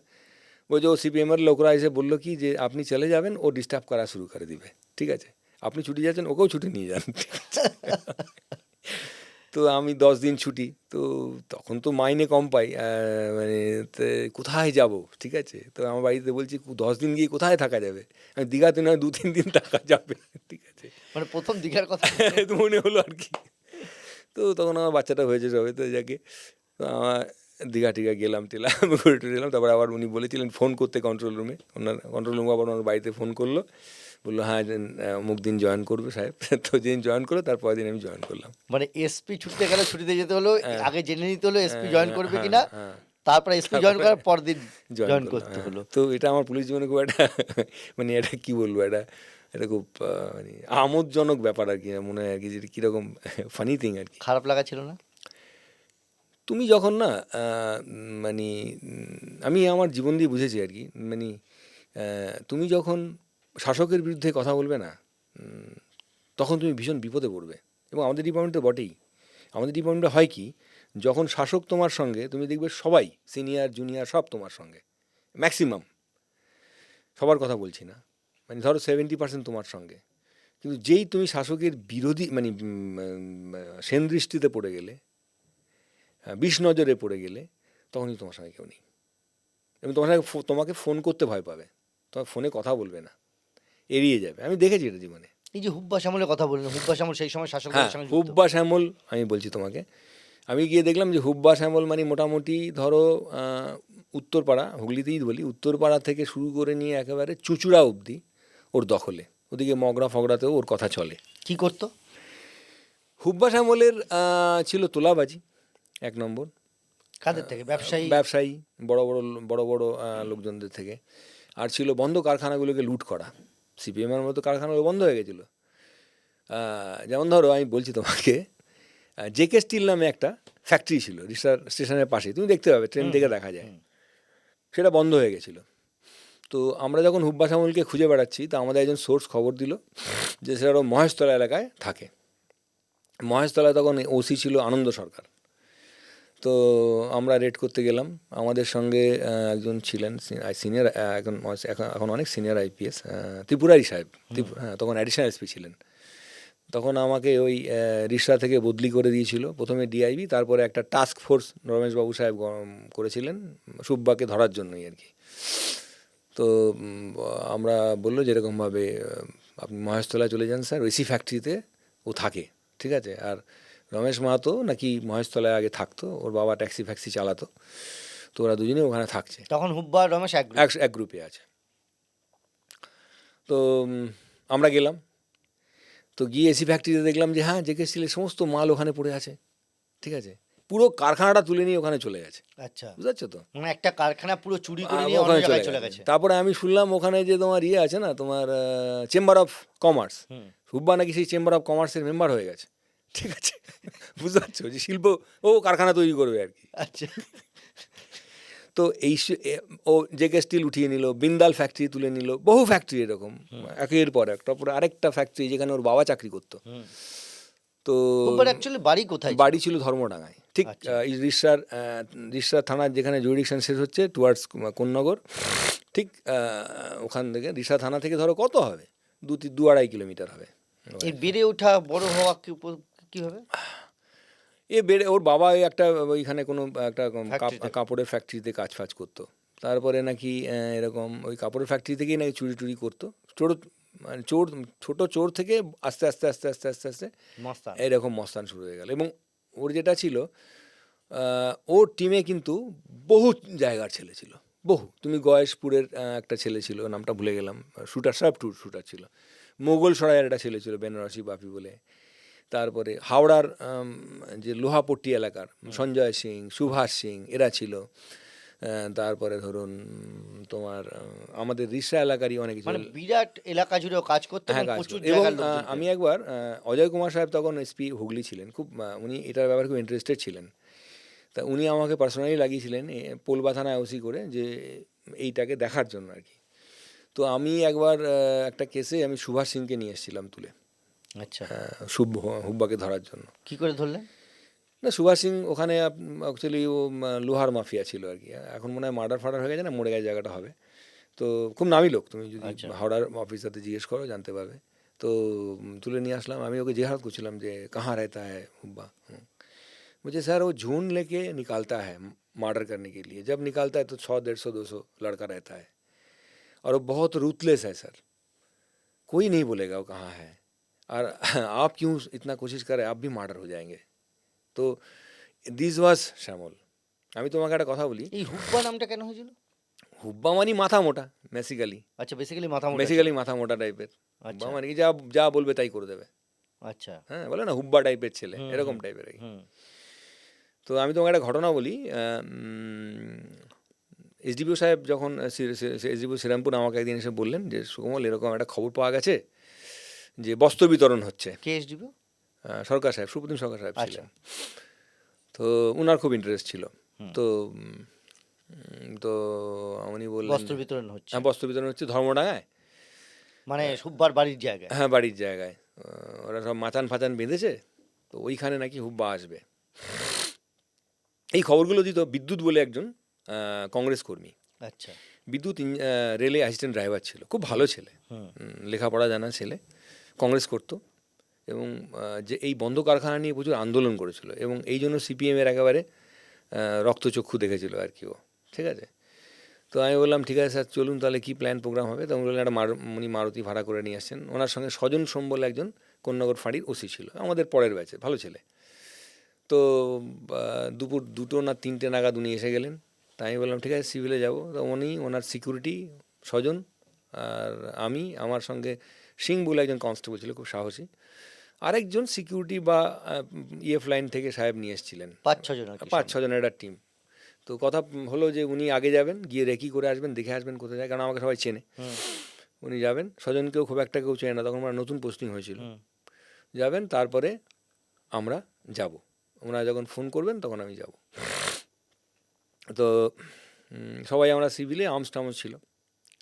তো ওনারা চলে গেলেন, আর আমার অভ্যেস হচ্ছে যে আমি যে বাড়িতে রেড করি সেই বাড়িতে না নথি দেখি, ডকুমেন্টস, ফটো। ওইখানে একটা ছেলে এদের সব ফটো তুলতো, বিভিন্ন অনুষ্ঠানের, পার্টিরও অনুষ্ঠানে তুলতো, মানে ভালো ফটোগ্রাফার। হুম। তা আমি একজন ওই ফটোগ্রাফের বাড়িতে আমি রেড করেছিলাম, করে মানে সবার ছবি? হ্যাঁ ছবি কাট করার জন্য। তখন তো মোবাইল টোবাইল ছিল না তো। না। তো একটা ছবি পেয়েছিলাম, 2-3টে ছবি না, একটা ছবি একটা এনলার্জ করেছিলাম, জানলাম এটা নাকি মোগল সরাইয়ের সাফ শুটার বেনারসি বাপি, মানে বাপি খাস্তেগির, আচ্ছা। তার ছবি, ঠিক আছে। এটাকে এনলার্জ করলাম, করার পরে বুঝতে পারলাম, বোঝা গেল। তোমার যদি কোনো ছোটো ছবি থাকে, বড় থাকে তো না হলে তো বুঝতে পারা যাবে যে এরকম ক্লিয়ার হবে। ক্লিয়ার হবে আরও। তো যেদিনকে আমরা ধরতে যাচ্ছি হুব্বা শ্যামলকে, রেড করতে যাচ্ছি, তো সাহেবরা আগে চলে গেছেন, তো আমরা পিছনে আছি। এখন আমার ভয় লাগছে যে এসডিপিও সাহেব, ঠিক আছে, এবার যদি ওখানে গিয়ে কিছু হয়ে যায় তাহলে আমার কৈফিয়ত দিতে হবে। আমি সিংকে বললাম, বিহারি ছিল, আমি বললাম সিংজি थोड़ा आगे चलते हैं साहब के पीछे पीछे, क्या कर देगा साहब, खतरे में पड़ जाएगा। তো বলে ঠিক আছে স্যার চলিয়ে। আস্তে আস্তে যাচ্ছি, কিছু দূর গিয়ে দেখি একটা ছেলে সাদা সাফারি স্যুট পরে সিগারেট খাচ্ছে, আর মোবাইল তখন নতুন রয়েছে, কার সঙ্গে কথাবার্তা বলছে। तो আমি বললাম আরে सिंह जी ये लड़का तो वही लड़का है ना जो बेनारसी बापी है। বলছে हाँ तो सर यही तो है सर, एकदम पक्का 100%। তো আমি ওকে জিজ্ঞেস করলাম এই তোর নাম কি রে? বাপি? একদম সামনে हाँ দিয়ে? हाँ। বলছে क्या हुआ, বাপি है क्या नाम, क्या बोलना, तेरे को क्या लगता है। ও হয়ে আমি ক্রিমিনাল হবটা ভাই। হুম। পাল্টা গ্রুপে তখন বাঘার একটা গ্রুপ ছিল, শ্যামল আচ্ছা। ছিল, শ্যামলের উল্টো আর বাঘার গ্রুপ ছিল কানাইপুরের, হয়তো বাঘার ছেলে পেলে হবে আর আর কি। আপনার চেহারাটাও তো একদম ক্রিমিনাল টাইপেরই আর কি। সেটা বলিনি, আমি বলছি যে ভালো চেহারা আর কি। যাকে যাই হোক, হ্যাঁ। না এটা নিয়ে একটা গল্প আছে, আচ্ছা, সেটা পরে পরে শুনছি, আগে এটা শুনছি। বলি। হ্যাঁ। তারপরে গিয়ে তো বাবাকে জিজ্ঞেস করলেন? বাবাকে জিজ্ঞেস করলাম, বলে হ্যাঁ क्या है। তাকে একটা খিস্তি মারলো। হ্যাঁ। तो আমি বললাম तू मुझे जानता है, बोले क्यों जानेगा, जानने का क्या दरकार है, तू कौन है। তা আমি বললাম ওই কলারটা ধরেছি, কলারটা ধরতে ও দেখলাম পেছনে হাত দিচ্ছে। হ্যাঁ। তাই আমি বুঝলাম যে ও পেছনে মেশিন ফেশিন আছে। হ্যাঁ। তা আমি আমার রিভলভারটা বার করে, ও যখন মেশিনটা বার করেছে, আমি ওর মাথায় একটা, এইখানে একটা ছোট্ট করে টিক বাঁট দিয়ে আর কি ছোট্ট করে ঠুকলাম। ঠুকতে এটা ফেটে গেল, ফেটে গিয়ে অল্প অল্প রক্ত করলো। বেসিক্যালি ক্রিমিনালরা খুব ভয় পায়, ভীতু হয়, খুব কম ক্রিমিনাল সাহসী হয়। সাহসী হলে সে ভারতবর্ষে সেনাবাহিনী যাবে, জওয়ান হবে, ঠিক আছে। ক্রিমিনাল ভীতু হলে ক্রিমিনাল হবে। তো যাই হোক গিয়ে পড়তে ও দেখলাম ঘাবড়ে গেল, পড়ে গেল। তা আমি বললাম ইসকো ক্যা করে, সিং বললো তো স্যার উঠাইয়ে স্যার। সিং স্যার সিং বেশ তাকড়া ছিল। আচ্ছা। তা ওই মারুতি ভ্যানটাকে নিয়ে আমি চলে গেলাম, মানে ওকে তুলে কাঁধে করে কাঁধে করে নিয়ে মারুতিতে ফেললাম, মারুতি একটু দূরে ছিল, ফেললাম, ফেলে মানে ওই চোটেই ও হ্যাঁ কাত। কাত। তারপরে নিয়ে গিয়ে থানার সার্চ ফার্চ করে দেখলাম একটা ফায়ার আর্মস আছে, ওটাকে তুলে থানার সামনে রাখলাম। সিজার লিস্টে সই টই করে দিলাম, এসআইকে বললাম ভাই তুই যা করার কর। করার পর দেখলাম বোমের আওয়াজ হচ্ছে ওখান থেকে, ঠিক আছে। আচ্ছা, ততক্ষণে এসডিপিও তো হ্যাঁ হ্যাঁ, ওদিক থেকে বোমের আওয়াজ সুপ্রিম হচ্ছে। সরকার। হ্যাঁ। তারপরে আমি দৌড়ে আমি বললাম যে রাইফেল নিতে হবে, যে বোম ফোম যদি মারছে তো ন্যাচারালি বোমের এগেনস্টে তো রিভলভার চলবে না। তো এবার তো আমরা রাইফেল নিয়ে চলে গেলাম, গিয়ে একদম ভরমারা ঢুকে গেলাম, দেখলাম যে সাহেবকে প্রায় আটকে রেখে দিয়েছে, ঠিক আছে, মানে মানে ঘিরে ঘিরে ঘিরে ফেলেছে। আমরা যদি না ওখানে কি করে বুঝলো কি করে ওরা? কোনোভাবে বুঝে গেছে, যখন বাপিকে যে আমরা অ্যারেস্ট করেছি না, তুলেছি, তখন কেউ দেখেছে আর কি। আচ্ছা, হ্যাঁ, আর তখন বুঝতে পেরে গেছে যে এখানে বাইরের লোক ঢুকে, পুলিশ আছে। পুলিশ আছে। তো এবার যখন দেখো পুলিশ আজ ওরা বুঝতে পেরেছে এই জন্যই যে আমরা ফায়ার করিনি, ক্রিমিনাল হলে ফায়ার করে গুলি করে মেরে দিতাম, কিন্তু আমরা যেহেতু ওকে তুলে নিয়ে চলে যাচ্ছি তো নিশ্চয়ই কেউ দূর থেকে দেখেছে ব্যাপারটা। আর ওখান থেকে ধর্মডাঙ্গা খুব কাছে, যেখানে আমরা ছিলাম ন্যালকো ফ্যাক্টরির পেছন দিকটায়, আচ্ছা, তো ওখান থেকে ধর্মডাঙ্গা খুব কাছে, তো তুলে নিয়ে চলে গেছে। আমরা গিয়ে দেখলাম সাহেবকে পুরো ঘিরে ধরেছে, মানে লোকজন ঘিরে হ্যাঁ রেখেছে একদম একদম রাস্তার মধ্যে। হ্যাঁ, রাস্তার মধ্যে, এবং সাহেবরা খুব বিপন্ন অবস্থায়। তো তারপরে আমরা ওখানে প্রথমে ফাঁকা ফায়ার করলাম, ব্ল্যাঙ্ক ব্ল্যাঙ্ক ফায়ারটা রাইফেল থেকে, দেখলাম সরে টরে গেল। তারপরে বোমাবাজি করছে। বোমাবাজি করছে। তারপরে আমি সাহেবদের, ওরা ফায়ারও করছিল। তারপরে সাহেবকে আর স্বজন সোমকে নিয়ে আমরা দ্রুত থানায় ব্যাক করে এলাম। হ্যাঁ, তারপরে কেস পেস হলো টলো, ডিওফাই থেকে বললো, সিপিএমের যুব ফেডারেশন থেকে, যে এটা যুব ফেডারেশনের অনুষ্ঠান, সুকমল দাস গিয়ে ইচ্ছাকৃতভাবে পলিটিক্যালি এটা করেছেন, ঠিক আছে। গুলি চলেছিল তো তখন, তাতে কেউ মারা খাওয়া যায়নি? মারা যায়নি। শ্যামল বলে একটি ক্রিমিনাল ওদের গ্রুপেরই, মানে হুব্বা শ্যামল না, অন্য শ্যামল। সে আহত হয়েছিল, আরেকজনকে আহত হয়েছিল, আচ্ছা মারাটারে কেউ যায়নি। আচ্ছা, তবে চলে টলে এলাম। তো হুব্বা শ্যামলের ব্যাপারে এরকম ও এই যে বানারসি বাপি অ্যারেস্ট হলো, তারপরে আবার আমরা পিসি নিয়ে এসেছিলাম। তারপরে জানতে পারলাম যে এই গ্রুপে কারা আছে। তারপরে একটা মোনাকিয়া বলে একটা ছেলে ছিল, মোনাকিয়া শ্রীরামপুর প্ল্যাটফর্মে, আমি নামটা বললাম, আরেকটা ক্রিমিনালের জামাই বা ছেলেকে কেটে তার মাথা নিয়ে প্ল্যাটফর্মের এমাথা থেকে ওমাথা দৌড়েছিল। বাপরে বাপ। মানে ও ছিল হ্যাকার, মানে কাটার মাস্টার আর কি, মানুষ কাটার। মোনাকিয়া, মনোরঞ্জন ওরফে মোনাকিয়া, শ্রীরামপুরেই বাড়ি, কোনো একটা কলোনিতে থাকে। এতটা এতটা ভয়ঙ্কর, এবং এসব ছেলেকেও এনে রাখতো। মানে প্ল্যাটফর্মের মধ্যে কেটে তার মাথাটা নিয়ে এপার থেকে ওপারে দৌড় প্ল্যাটফর্মে কাটেনি, কিন্তু কাটা মাথা নিয়ে আর কি ডেমনস্ট্রেট করেছিল। এটা শোনা গল্প আর কি, এটা শুনেছিলাম, মানে এত খতরনাক ছিল আর কি। তো একদিন আমাদের কাছে খবর এলো, এই বিদ্যুৎই খবর দিয়েছিল, বিদ্যুৎ খবর দিল যে এরকমভাবে স্যার ওর বাড়ির সামনেই একটা ভাড়া বাড়িতে এরকম একটা ছেলে এসছে, ওর নাম মনোরঞ্জন, মোনাকিয়া বলে ডাকছে। তো স্যার আমার মনে হচ্ছে ক্রিমিনাল। আমি বললাম, আরে মোনাকিয়া তো বিরাট ক্রিমিনাল। তো বিবরণ দিল, ও বউকে নিয়ে থাকে। তো একদিন ভোরবেলায়, তখন আমার মনে পড়ে একজন ছেলে, তখন একটা ছেলে তৃণমূলই করতো, তৃণমূল তখন নতুন নতুন উঠেছে আর কি, তৃণমূলই করতো। তখন আমি ওর কাছ থেকে মোবাইল ভাড়ায় নিয়েছিলাম, তখন তো পয়সা ছিল না মোবাইল কেনার, মানে সরকার থেকেও দেওয়া হতো না, মোবাইল ভাড়ায় নিয়েছিলাম 100 টাকায়। মোবাইল আমি ঠিক মতো চালাতেও পারতাম না, দেখলাম অপারেটিং সিস্টেমটা কি। যাই হোক, কেন ভাড়া নিলেন? হ্যাঁ, কেন ভাড়া নিলেন? যাতে করে থানার সঙ্গে কথা বলতে পারি রেটটা করতে গেলে। রেট করতে গিয়ে ভাড়ার মোবাইল? হ্যাঁ, ভাড়ার মোবাইল, ঠিক আছে। হ্যাঁ, ওয়াকি টকি বা ম্যানপ্যাক? ওয়াকি টকি নিলে তো বুঝে যাবে ওরা। ও, ওয়াকি টকি তোমার যদি হাতে থাকে, তখন তো ওয়াকি টকি এত জনসাধারণের হাতে আসেনি, তখন তো রেস্ট্রিক্টেড ইউজ হতো। পুলিশ হচ্ছে অনেক সাইজ বড়, অনেক সাইজ বড় ছিল। তারপর আমরা লুঙ্গি পরে, আমি একজন এসআই ছিলাম, ফকির মহবুল একজন কনস্টেবল ছিল, আর সিং সাহেব ছিল, এই 4 জনের টিম। আর একজন এসআই ছিল, মুসলিম ভদ্রলোক, নাম পড়ে, খুব ভালো লোক। তো আমরা রিভলভার নিয়ে আমরা ওখানে গেলাম, মানে লুঙ্গি পরে, ভোরবেলার দিকে, ধরো তো কখন হবে, 7টা 7:30 হবে। তো গেছি, গিয়ে দেখি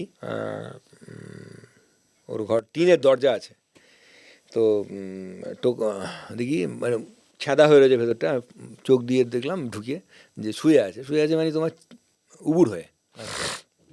আমি ডাকলাম, এই মোনাকিয়া। তো উঠলো, ও বুঝতে পারলো পুলিশ, ঠিক আছে। আচ্ছা, যেই উঠলো, উঠে না, ও বালিশের তলায় আর্মস ছিল, ও একদম চিত হয়ে ফায়ার শুরু করলো, ঠিক আছে। আচ্ছা, একটা দরজার দিকে। একটা গুলি পুরো বেরিয়ে গেল, মানে দরজা ফাটিয়ে আমরা বসে পড়লাম আর কি। তারপরে আমরাও ফায়ার শুরু করলাম। তো ও গুলি লেগেছে অনেকগুলো। গুলি লাগার পরে এরপরে দেখছি মানে ওর বউ হয়তো মর্নিং ওয়াকে গেছিলো, ও দেখে দূর থেকে দেখেছে ব্যাপারটা। ও তখন গিয়ে ওই একটু দূরেই হুব্বা শ্যামলদের পুরো গ্যাংটা থাকে ওই পাড়াতে, রেলওয়ে পার্ক, রিসার রেলওয়ে পার্ক তো থাকে আর কি। ওরা খবর দিল, দেখলাম বোম মারতে মারতে সব অন্তত ধরো হুব্বার 50-60 জন ছেলে আসছে। আর আমরা তখন 4 জন, আমাদের কাছে মাত্র 3টে আর্মস। তো ওই আমি, লুঙ্গি পরা হ্যাঁ লুঙ্গি পরা অবস্থায়, আমাদের যদি ডাকাত বলে মেরে দেয় তো কিছু বলার নেই, ঠিক আছে, ডেড বডি খুঁজে পাবে না, লাশ। তো আমি বললাম সিংজি लगता है तो ये मर गया, हाँ तो क्या करे। तो वो सिंह जी बोलो जी सर ये ठीक नहीं रहेगा यहाँ रहने का, हम लोग जान गंवा देंगे, ठीक है ना, वो छोड़िए सर इसको। हाँ हम মানে लोग सर, ততক্ষণে তোমরা বেধড়ক ফায়ারিং করেছো? হ্যাঁ হ্যাঁ ফায়ারিং টায়ারিং করেছি। বেশ কয়েকটা গুলি লেগেছে ওর গায়ে, বোঝা যাচ্ছে হ্যাঁ সেটা। বয়ে যাচ্ছে, পড়ে আছে। হুম। তো আমি ভেবেছি কিন্তু ঘরে আর ঢুকতে পারো? ঘরে ঢুকতে পারিনি, হি হ্যাজ ডাইড, ঠিক আছে, ওই সময়টা দেয়নি আর কি। ততক্ষণে ওদিকে আবার, বোমাবাজি শুরু হয়ে গেছে। তারপরে আমরা রিট্রিট করে আমরা রেল লাইন দিয়ে আমরা চলে গেলাম। গিয়ে আবার ফোর্স টোর্স নিয়ে এসে যখন এলাম তখন দেখি ডেড বডি নেই। রক্ত টক্ত সব? হ্যাঁ সব রয়েছে, ডেড বডি ফিরে নিয়ে আমরা সিন অফ ক্রাইমটাকে ঘিরে টিরে দিলাম। তারপরে আমি তখন গঙ্গাধর সিং সাহেব ছিলেন এসপি, খুব ভালো লোক, আমাদের খুব সাপোর্ট করতেন। বলছি সুকমল খুঁজে বার করতে হবে, নাহলে হেভিয়াস কর্পাস হয়ে যাবে, ঠিক আছে, হ্যাঁ তোমরা চাপে পড়ে যাবে। আমরা তো পুরো নার্সিংহোম ফার্সিংহোম খুঁজে টুজে বেরালাম, কেউ মানে খবর দিতে পারছে না, কোনো জায়গায় কোনো জায়গায় পাচ্ছি না। মানে ডেড বডি হলেও তো খোঁজ পাওয়া যাবে। বা শ্মশানগুলো তো খুঁজলাম, এরকম বর্ণনা আর কেউ পড়ায়নি, ঠিক আছে, আশেপাশের কে একদম পুরো নিমতলা থেকে শুরু করে সব জায়গায়। আচ্ছা। কলকাতা পুলিশের অনেক ব্যাচমেটস আছে আমাদের, তাদেরকেও বললাম, তারাও হেল্প করলো, কিন্তু খুঁজে পাওয়া গেল না। সাহেবরাও তাদের চ্যানেল দিয়ে খোঁজ টোজ করলেন, পেলেন না। তারপরে উত্তরপাড়া থানায় একজন এএসআই ছিল, হ্যাঁ রিটায়ার করে গেছেন। তো উনি বললেন স্যার মোনাকিয়াকে রুবিতে ভর্তি করেছে, দেখুন রুবিতে পাবেন। তো রুবিতে গিয়ে যে ওয়ার্ডে বললো, গেলাম, হ্যাঁ শুয়ে আছে। ওখানে দেখলাম ক্রিমিনাল হিস্ট্রি লিখেছে যে ডাকাতরা গুলি করেছে। হ্যাঁ ঠিক আছে, কে ভর্তি করলো রুবিতে? হ্যাঁ। নিয়ে আসলো কি করে? সেই বলছি তোমাকে। তারপরে যখন ওকে আমরা পিসিতে আবার নিয়ে আসলাম তখন জানা গেল যে শ্রীরামপুর থানায় যিনি আইসি ছিলেন, উনি একসময় তিলজড়ার আইসি ছিলেন, নামটা ভুলে গেছি আমি, হ্যাঁ। তো তিলজড়ার আইসি ছিলেন, মোনাকিয়া তার আবার সোর্স ছিল, ঠিক আছে। তো ন্যাচারালি পুলিশ তো সোর্সের জন্য করে, উনিই নাকি ভর্তির ব্যবস্থা করে দিয়েছেন, ঠিক আছে। তো আমি তো তাজ্জব হয়ে গেলাম যে আমরা চতুর্দিক খুঁজে বেড়াচ্ছি, আইসি পুলিশ সাহেব সোর্সের জন্য করে ঠিকই, কিন্তু এরকম ক্রিমিনালের জন্য তো যাকে তো না, যাকে বলে তো সহজে মিটিয়ে দেওয়া যায়, সত্যি এতদিন আগেকার ঘটনা, কিন্তু এরকম মারাত্মক হতে পারে? যাই হোক, শুধু সোর্সের জন্য কেউ এরকম করে? সেটা আমার জানা নেই, উনি বলতে পারেন ভালো করে। উনি অবশ্য এখন রিটায়ার করে গেছেন, চাকরি বাকরি নেই অনেকদিন, তখনই অনেক বয়স হয়ে গেছিলো। এএসআই থেকে সাব ইন্সপেক্টর, সাব ইন্সপেক্টর আগে ডাইরেক্ট এএসআই নেওয়া হতো, এএসআই থেকে সাব ইন্সপেক্টর, সাব ইন্সপেক্টর হয়েছিলেন। আচ্ছা, সব সোর্সকেই কি এভাবে যত্ন নেওয়া হয়? একটু আগে বলছিলেন বিদ্যুতের কথা, এবার চক্ষু দেখেছেন, বলেছিলেন। বিদ্যুতের কথা, আমাকে যখন সিপিএম ট্রান্সফার করে দিল ডিআইবিতে, কোন ঘটনার যেটা? ওই যে ধর্মডাঙ্গার যে ফায়ারিং, আচ্ছা। প্লাস এই হুব্বা শ্যামলের বিরুদ্ধে যত অ্যাকশন, ওরা ওইটাকে মানে ক্যাপিটাল করে আমাকে সরাবে, সাহেবদের চাপ দিয়ে আমাকে সরিয়ে দিল। তো আমাকে পানিশমেন্ট পোস্টিং, ডিআইবি বলতে পারবো, পানিশমেন্ট, লো প্রোফাইল পোস্টিং, ঠিক আছে চলো। তো আমি তো চলে গেলাম। ওই গুলি চালানো বা এগুলোর এনকোয়ারি বা কিছু হয়নি? হ্যাঁ এনকোয়ারি হয়েছিল। কি হয়েছিল এনকোয়ারিতে? এনকোয়ারিতে হাসছেন কেন প্রতিটা কথায়? এনকোয়ারিতে এক্সিকিউটিভ ম্যাজিস্ট্রেট এনকোয়ারি হয়, হ্যাঁ, গুলি চালালে। তো এক জায়গায় তো লিখতে হয় কার অর্ডারে গুলি চালিয়েছিলাম, তো নামটাম করতে চাইছি না। তো যার অর্ডারে গুলি চালিয়েছিলাম তিনি সিনিয়র অফিসার, ঠিক আছে। তো তাকে আমি ফোন করলাম যে স্যার এক্সিকিউটিভ এনকোয়ারি হচ্ছে, ম্যাজিস্ট্রেট এনকোয়ারি হচ্ছে, স্যার আপনি একবার আসুন, নাহলে তো এনকোয়ারিটা খারিজ হবে না। হ্যাঁ, মানে পুলিশের গুলি জাস্টিফাই কিনা সেটা এক্সিকিউটিভ এনকোয়ারিতে। স্যার আমার বিরুদ্ধে আর্মস অ্যাক্টের কেস হবে, ক্রিমিনাল কেস হয়ে যাবে স্যার, আমি ঝামেলায় পড়ে যাব। তখন উনি বললেন বলে দাও, সাহেবরা কখনো এতে আসে না, কী বলে, এনকোয়ারিতে আসে না, এক্সিকিউটিভ এনকোয়ারিতে। তো যাকে আমি, যিনি ম্যাজিস্ট্রেট ছিলেন ভালো লোক, আমি বোঝালাম যে স্যার আপনি আবার স্পট এনকোয়ারি করে দেখুন। উনি স্পট এনকোয়ারি দিলেন এবং স্যাটিসফাইড হলেন, এবং আমি বেঁচে গেলাম আর কি সেই যাত্রায়। বিদ্যুতের কথা বলছি, বিদ্যুতের কথা বলছিলাম। তো সোর্স বিদ্যুৎ। হ্যাঁ, সোর্স বিদ্যুৎ। বিদ্যুৎ আমি যখন বদলি হয়ে গেলাম ডিআইবিতে, তারপরেই একদিন বিদ্যুৎকে হুব্বা শ্যামলের গ্যাং, মানে ছাগলের গলায় দড়ি বাঁধা দেখেছেন, হাটে নিয়ে যায় না বিক্রি করতে, বা কসাইখানায় নিয়ে যাওয়ার আগে কসাইরা ছাগলকে দড়ি বেঁধে ট্রেন টানতে নিয়ে যায়, সেরকম গলায় দড়ি বেঁধে হুব্বা শ্যামলকে প্রায় 500 হুব্বা মিটার, শ্যামল না, বিদ্যুৎ। সরি বিদ্যুৎকে, হুব্বা শ্যামলের গ্রুপ, হুব্বা শ্যামল নাকি নিজেই ছিল, টানতে টানতে নিয়ে গেছে, নিয়ে কতটা? প্রায় 1/2 কিলোমিটার। মানে যারা দেখেছে বলছে ওরকম আমরা পাশবিক ওই জন্যই হুব্বা বলে, অবর্ণনীয় দৃশ্য আমরা কোনোদিন দেখিনি, এবং মার্ডার হয়ে যায়। সবচেয়ে দুঃখের কথা এটাই যে যে লোকটা পুলিশের জন্য এত করলো, সেই ব্যাপারে কোনো রকম ইনভেস্টিগেশন ঠিকঠাক হলো না, ঠিক আছে? হ্যাঁ, এবং জানলো কি করে যে আপনার? ওরা সন্দেহ করতো, ওরা সন্দেহ করতো। তো যাই হোক, না, সন্দেহ করলো, হুম। জানলো কি করে? এই সন্দেহটা এলো কি করে? ও তো ফিজিক্যালি এসে নিশ্চয়ই না না ইনফরমেশন না দিত না না। না, এবং ব্যাপারটা কী বলুন তো, তখন তো পুলিশের সঙ্গে খুব একটা কেউ মিশতো না হুব্বার জন্য, ভয়ে কে খবর টবর দিয়ে দিচ্ছে, ও থানায় আসতো, সেটা ভেবেই হয়তো এরা। এবং ও যেহেতু এই জেকে স্টিল ফিল নিয়ে আন্দোলন করেছিল, বন্ধ কারখানার ব্যাপার নিয়ে, শ্রমিকদের ব্যাপার নিয়ে, ও কিন্তু শাসকের হিট লিস্টে ছিল। শাসকরাও ফিট করাতে পারে, ঠিক আছে? তো যাই হোক, এরকম একটা নৃশংস মৃত্যু এরকম মৃত্যু আমি কোনোদিন দেখিনি। তো কিছু করতে পারলেন না? কিছু করতে পারিনি, আমার খুব খারাপ লেগেছিলো। এবং সবচেয়ে বড় কথা কি বলুন তো, দুটো অনাথ শিশু, তাকে নিয়ে আজও বিদ্যুতের কেউ নেই, বাড়িটারি বিক্রি করে দিয়ে ওর মিসেস চলে গেছে। আমাকে খুব অপরাধী মনে হয় যে ওনাকে কেন, ওনার কাছ থেকে খবর নিয়েছিলাম, আর কেন এইসব করলো, কেন প্রাণটা চলে গেল। It's very very painful. আমার মনে হয় যে পুলিশ অফিসারদের যারাই করুক, আমরা এখন চাকরিতে নেই, যারাই করুক, সোর্সের প্রোটেকশানের দায়িত্ব নেওয়া উচিত, নাহলে তাদেরকে ইউজ করা উচিত নয়, এটা আমার মনে হয়। এই যে প্রোটেকশন করতে গিয়ে ওই যে ক্রিমিনালকে হাসপাতালে ভর্তি করা, সেটাও তো প্রোটেকশন নয়। এটাই আমি জানি না, ওটি অথচ এইটা দেখলেন আপনি, হ্যাঁ, আপনার জীবনে বিদ্যুৎকে বাঁচানোটা দেখলেন। হ্যাঁ, আমি দেখলাম না, এবং বিদ্যুৎকে বাঁচানো গেল না।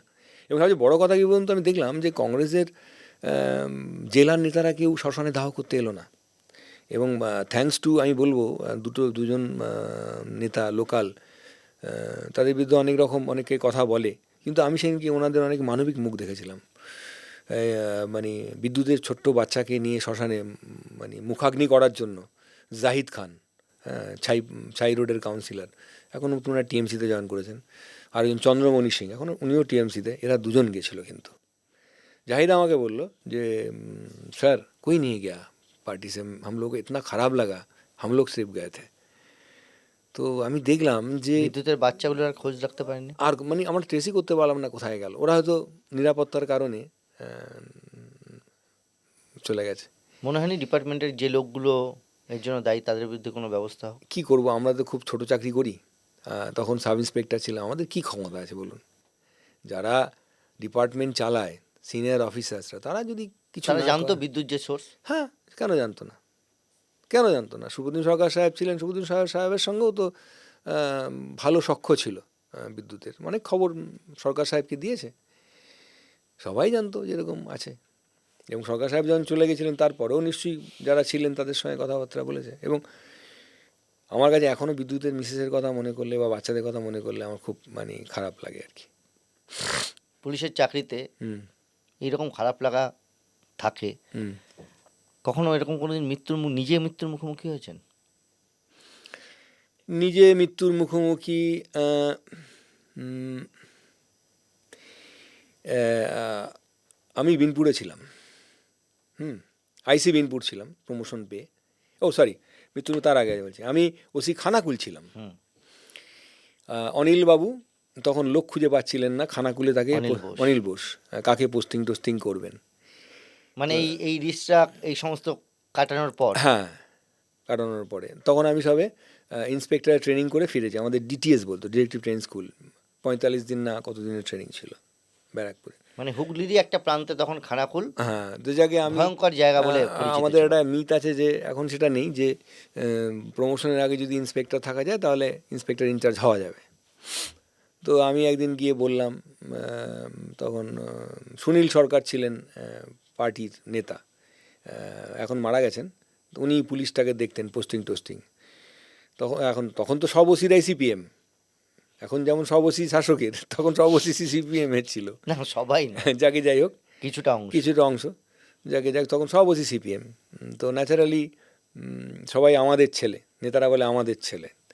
তা আমি গিয়ে বললাম যে দাদা আমাকে একটু প্রশ্ন করুন, তো এটা কোনো ছোটো থানা দিন, রুরাল থানা দিলে চলবে বলা। তা আপনার নামে তো বদনাম যে আপনি তো হুজ্জতি করেন, হ্যাঁ, এ করেন, সে করেন। তারপরে আপনি গেলেন, গিয়ে বললেন? বললাম।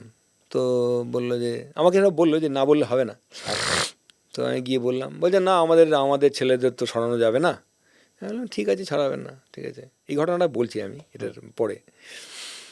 আমাদের ছেলে বলে যে কেউ কিছু হয় না আমাদের ডিপার্টমেন্টে, সেটা আমি বলছি আপনাকে, এবং সেটা যে খুব রিলেটিভ। তো তারপরে আমি অনিলদার বাড়িতে গেলাম। অনিলদার বাড়িতে সবাই যেত, মানে এক ওপর থেকে নিচে অবধি সবাই অনিলবাবুর বাড়িতে যেত। আমি তো দেখেছি যে এক আধিকারিকের স্ত্রী গিয়ে সরস্বতী পুজোর ফল কাটছে, ঠিক আছে। আচ্ছা। তো এসবও দেখতাম আর কি। যাকে যাই হোক, আমাদের স্ত্রীরা এখন যাইটায়নি। তো যাই হোক, এরকম আমরা যেতাম, সবাই যেত। যা আমি বুঝতে পারতাম যে ওখানে না গেলে পোস্টিং হবে না। তো আমি গিয়ে বললাম স্যার তুমি খানাগুল যাও, খানাগুলে খুব ডিস্টার্ব হচ্ছে। তা খানাগুলে গেলাম, দেখলাম ওসি পোস্টিং করলো না, ডেপুটেশনে পোস্টিং হলো। শুভেন্দু বলে একটা ছেলে ছিল, জুনিয়র ভালো ছেলে, তো সে ছিল ওসি, তার আন্ডারে ডেপুটেশনস, ঠিক আছে। তো আমি গেলাম, যাওয়ার পরে আমি বললাম ডেপুটেশনে থাকবো না, ও জুনিয়র আছে, আমি কেন থাকবো। আমি ওকে বললাম ভাই আমিও তো থাকবো না, তুমি একটু বলো।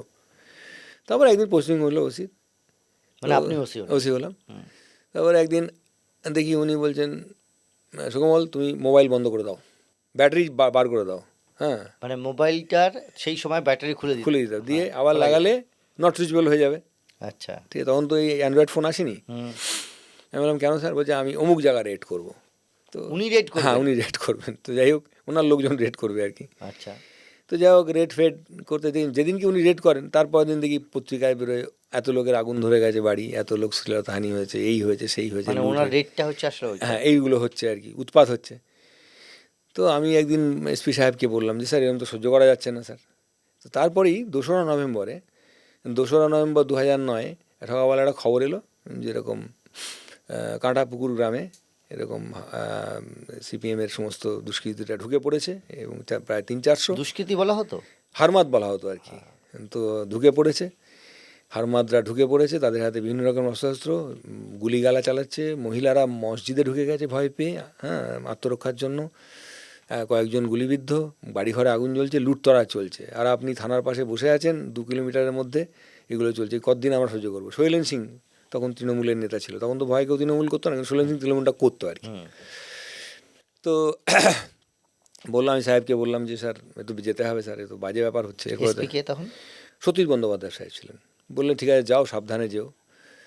গেলাম, গিয়ে যেতেই তো গাড়ি ভেঙে দিল ক্ষিপ্ত জনতা, যে কেন দেরি হলো এত। মানে গ্রামবাসী আর কি, মানে যারা মার খেয়েছে, যাদের ক্ষতি হয়েছে, তারা কোনো পলিটিক্যাল পার্টির নয়। ঠিক।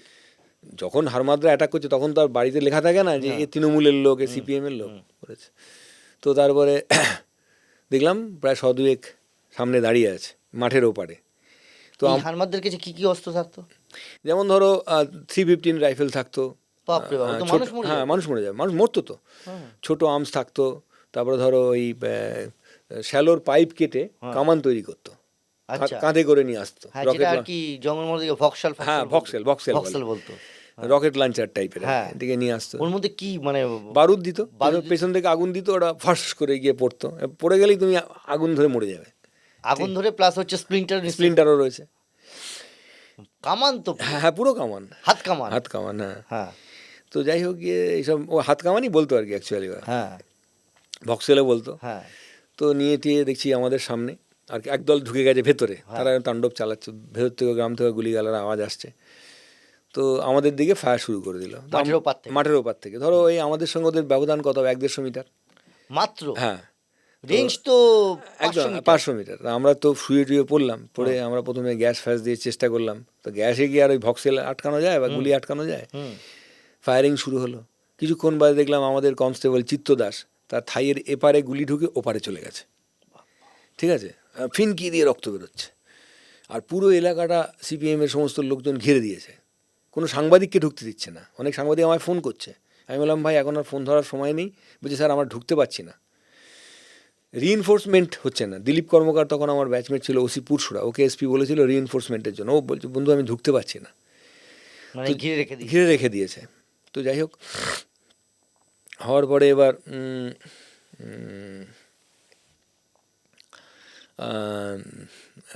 কী বলে, ওকে আমি ভেতরে আমার গেঞ্জি, স্যান্ডো গেঞ্জি ছিল, খুলে জড়িয়ে মরিয়ে দিয়ে আমার গাড়িটাকে দিয়ে পাঠিয়ে দিলাম।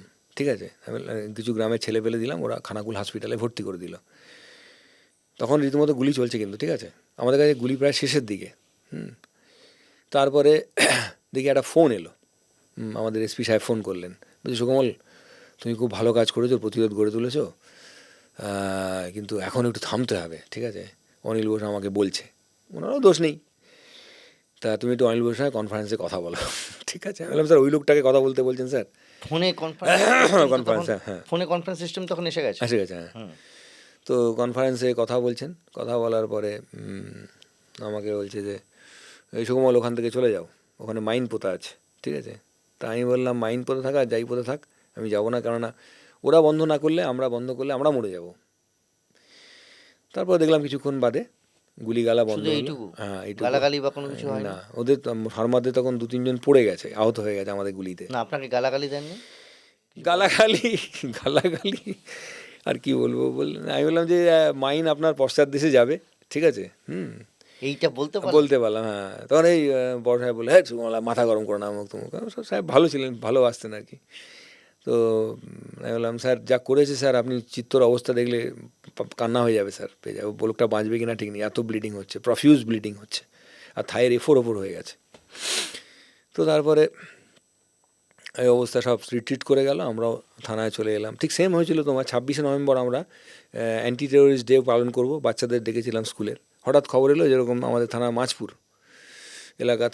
এলাকায় হারমাত ঢুকেছে। মাছপুরটা খানাকুলের আমাদের থানা থেকে 8-10 কিলোমিটার দূরে হবে। তো আমার তখন ওই 2 নভেম্বর গাড়ির পরে আমাদের একটা গাড়ি অলওয়েজ রেডি করা থাকতো, যে গাড়ি আর ফোর্স ওখানে যাতে অন্যের উপর ভরসা করতে না, যাতে করে আমার খুব দ্রুত ঘটনাস্থলে যেতে পারি। ঠিক। তো আমি বড় সাহেবকে বলে আমরা বেরিয়ে গেলাম। বেরিয়ে যাওয়ার পরে তারপরে দেখলাম যে আমরা যখন মাঝপুরে পৌঁছচ্ছি, সুরাত আলী বলে একজন তৃণমূলের কর্মী, বয়স্ক, অনেক পুরনো কর্মী, আমাকে তো কাঁদতে কাঁদতে এলো, স্যার দেখুন স্যার আগুন ধরিয়ে দিয়েছে সব, ঠিক আছে, এবং গুলিগালা চালিয়েছে, ইনজিওর্ড হয়েছে। দেখলাম যে বলে ওই দেখুন স্যার বেরিয়ে যাচ্ছে সব হারমাদরা। দেখলাম প্রায় 1-150 হারমাদ, সব ওই রকম কালো কম্বল চাপা দেওয়া, ভেতরে বড় রাইফেল, যত রকম অস্ত্র আছে নিয়ে টিয়ে যাচ্ছে আর কি। আমরাও ধাওয়া করলাম। ধাওয়া করতে করতে দেখলাম যে কিছু দূরে অনন্ত দুলুই বলে একটা লোক, পরে জানলাম নাম আর কি, ধান কাটছিল। ফায়ার হচ্ছে তো আমাদের সঙ্গে।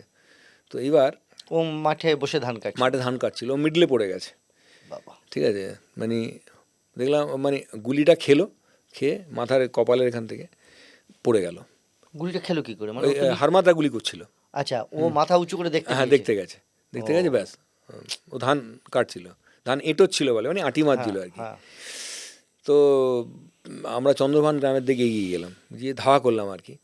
আমরাও ফায়ার করছিলাম, করতে ওরা দেখলাম একটা নিচু জায়গাতে নিয়ে ওখান থেকে ফায়ার করা মানে আড়াল করে, হ্যাঁ, দিয়ে ফায়ারিং করছিল, আমাদের পুলিশ ভাষায় আড় বলে।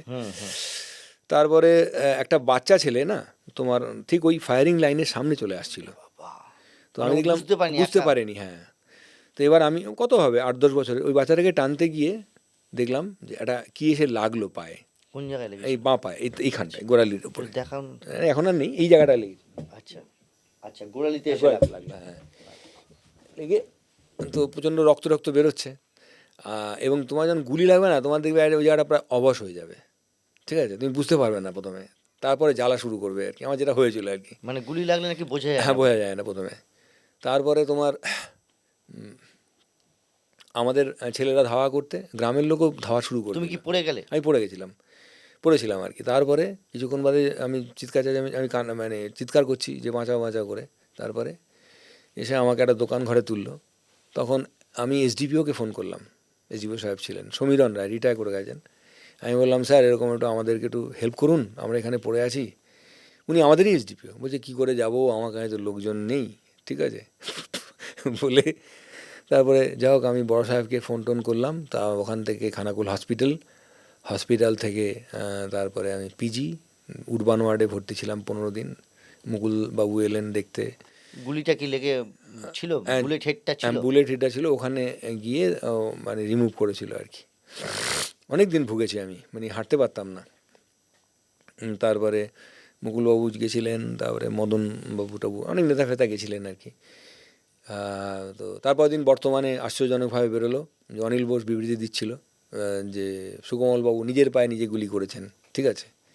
বাহ! তো তো এটা কে বলেছে? ওনার অস্ত্র বিশেষজ্ঞ, পুলিশেরই কোনো একজন লোক আছে, সে এখন জানি কে বলেছিল, অস্ত্র বিশেষজ্ঞ, সে এখন চাকরি বাকরি করছে পশ্চিমাঞ্চলের কোনো একটা জেলায়।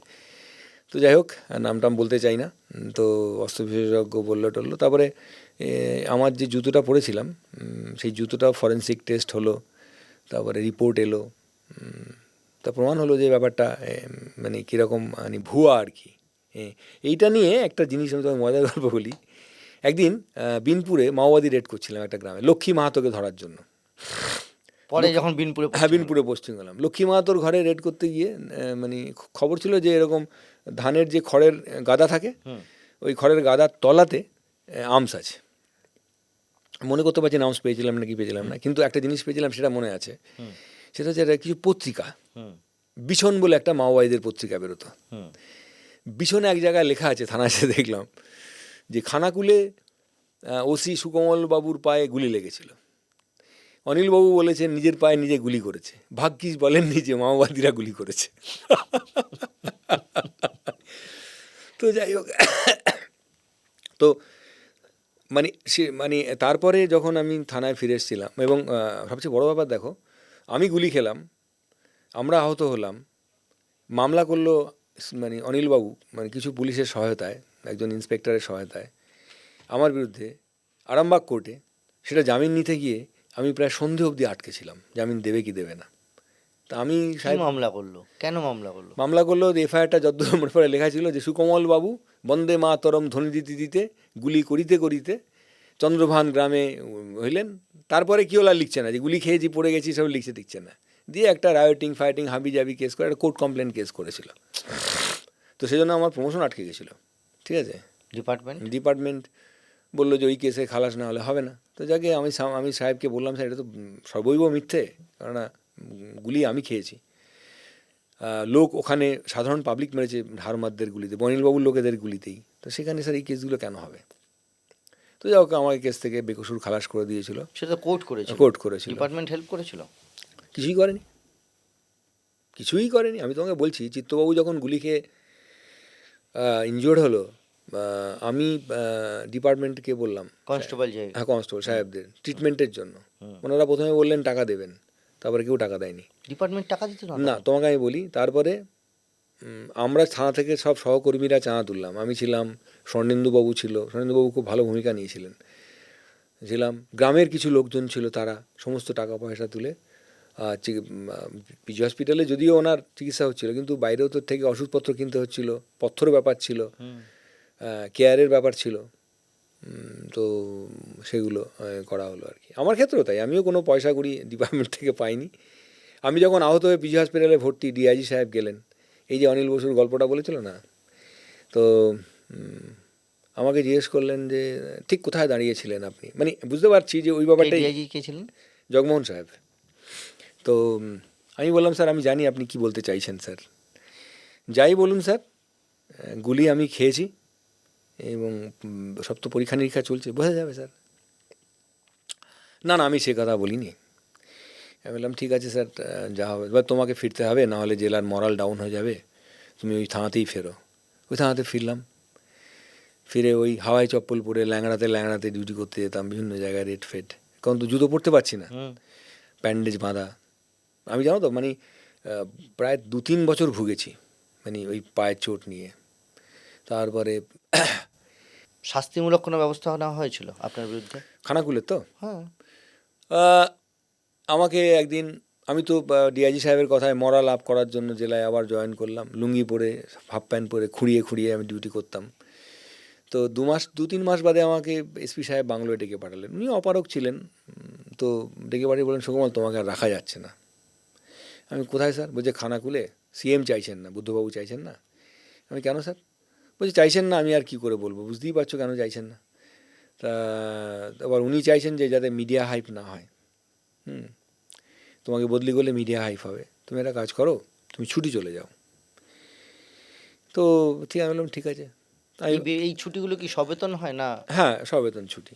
তো আমি বললাম স্যার ঠিক আছে, আমি অনেকদিন ছুটি টুটি যাই না, দিন স্যার ছুটি চলে যাই। তো আমি ছুটির পরে জয়েনই করতে পারছিলাম না যতদিন না নতুন এসপি এলো আর কি।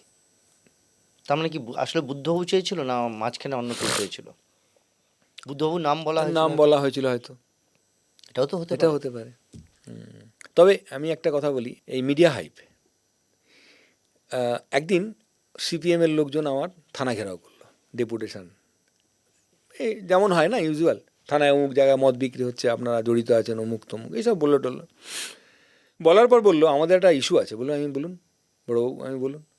বলছে আপনি থানায় বর্তমান পত্রিকা কেন নেন, বর্তমান কেন পড়েন? হ্যাঁ, বর্তমান তো আমাদের বিরুদ্ধে লেগে, তার মানে আপনি বিরুদ্ধে লোক।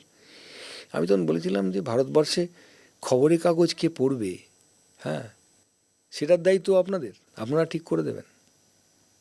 সত্যি কি আপনি শাসক বিরোধী ছিলেন? না, আমি কোনো কালেই কোনো সময় শাসক, আমি অন্যায় বিরোধী ছিলাম। আমি বলবো না সিপিএমের সব লোক খারাপ, কোনো রাজনৈতিক দলেরই কিন্তু সবাই খারাপ নন, ভালো লোক আছেন। তার এই যে পুলিশকে সবাই দলদাস বলে, পুলিশকে কি বাধ্য হয় পুলিশ যে সরকারে থাকবে তার কথা শুনতে?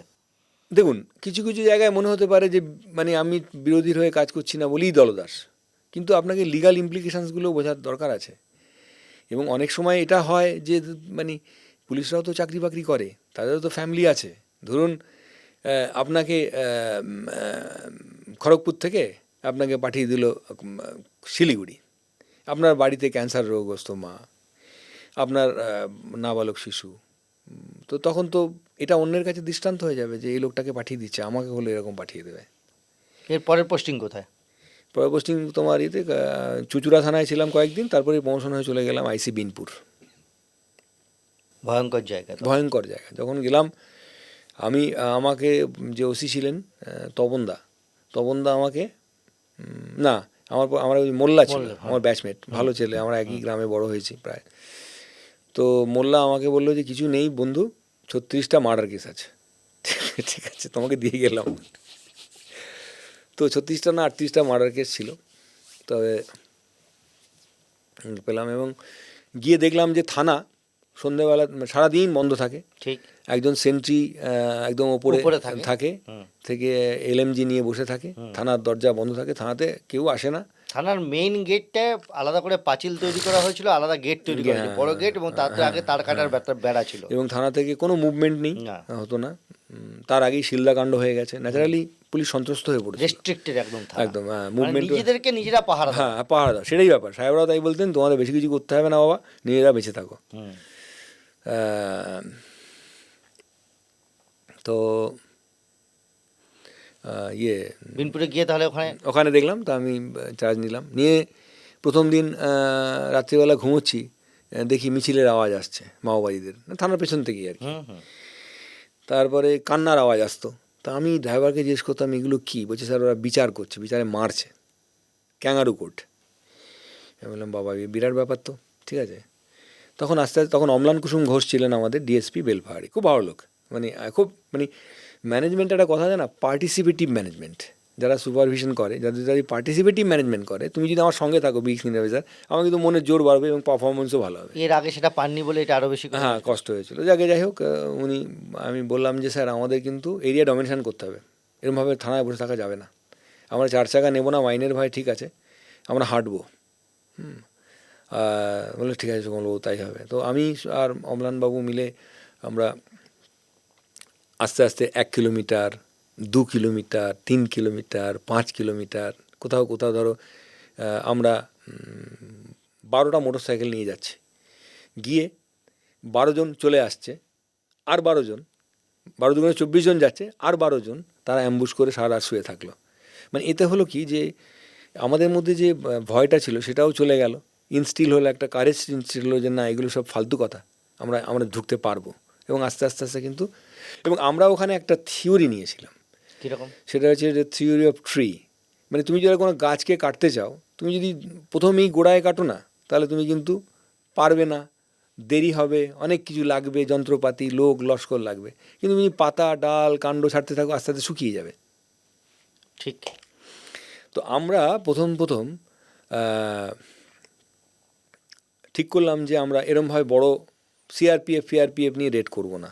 সিআরপিএফ দু একজন থাকলো সিভিলে, ওখানে একজন সিআরপিএফ এসি ছিলেন মৃত্যুঞ্জয় হাজরা, বাঙালি, বর্ধমানে বাড়ি, সেও খুব আমাদের হেল্প করতো, অনেক অপারেশনে থাকতো। তো আমি কী করতাম, আমি মৃত্যুঞ্জয় বাবুকে নিয়ে দু একজন কনস্টেবলকে নিয়ে বেরিয়ে যেতাম, দিয়ে আমার তখন ইন্টারসেপশন চলতো মোবাইলে, খবর পেতাম হয়তো প্রেমিকার সঙ্গে দেখা করতে কোনো মাওবাদী মেলায় আসছে বা হাটে আসছে, বা ধরো বাজার করতে আসছে, বা আয় আমি অমুক সেলুন দোকানে দাড়ি কাটছি, তুই আসবু, ঠিক আছে, এরকম বলতো। সাংবাদিকেরটা পেতেন না? সাংবাদিকের ইন্টারসেপশন না, আমি পাইনি।